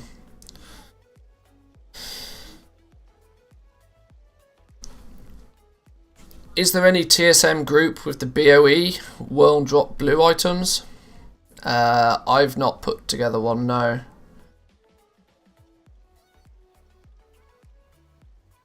I will say having the long boy is a major advantage for cancel scanning. Sit on a mailbox, mount up, be a god. Yeah, true. I am kind of annoyed that I didn't get the long boy. Kind of annoyed. And the worst thing is I had the gold to do it, and I chose to do something else with that gold, and it didn't pay off. But you win some, you lose some. Can I still craft out of the material vault, or do I have to keep the items in my bag? No, the reagent bank is a reagent bank. You can craft with items that are in the reagent bank. Absolutely fine. What's a good buy to buy the essences at? I mean, the obvious answer here is it depends on the price of the ore.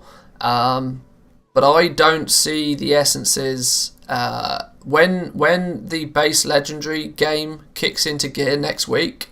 I would be surprised if the essences are selling for less than 1,000 gold. That doesn't mean you should be buying them for 1,000 gold now.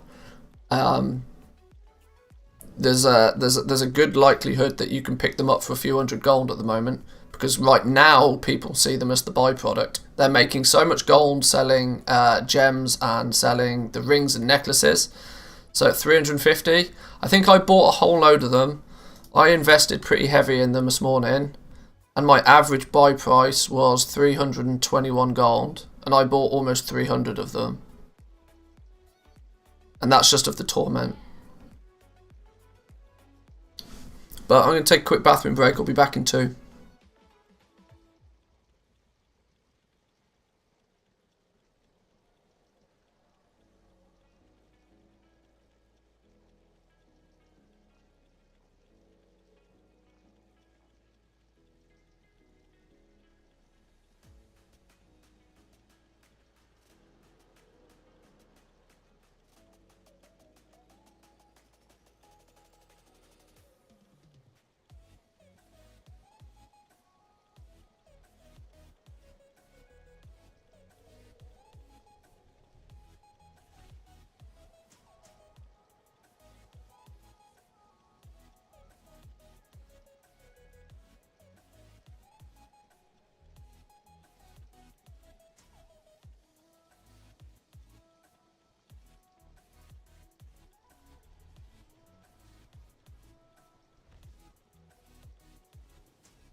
Alrighty, boys and girls. I'm actually going to leave the stream here for a while. I'm starting to get a headache, and I need to get rid of this headache. So, we'll be back later though. I will probably do an evening stream similar to what I did yesterday. But yeah. I know it's an abrupt end to the stream. But thank you all for coming today. Remember to leave a like, subscribe if you're new, and good luck with your goal making. I'm going to go take a nap because I'm getting a headache really quickly. But yeah, I'll see you guys later. Peace.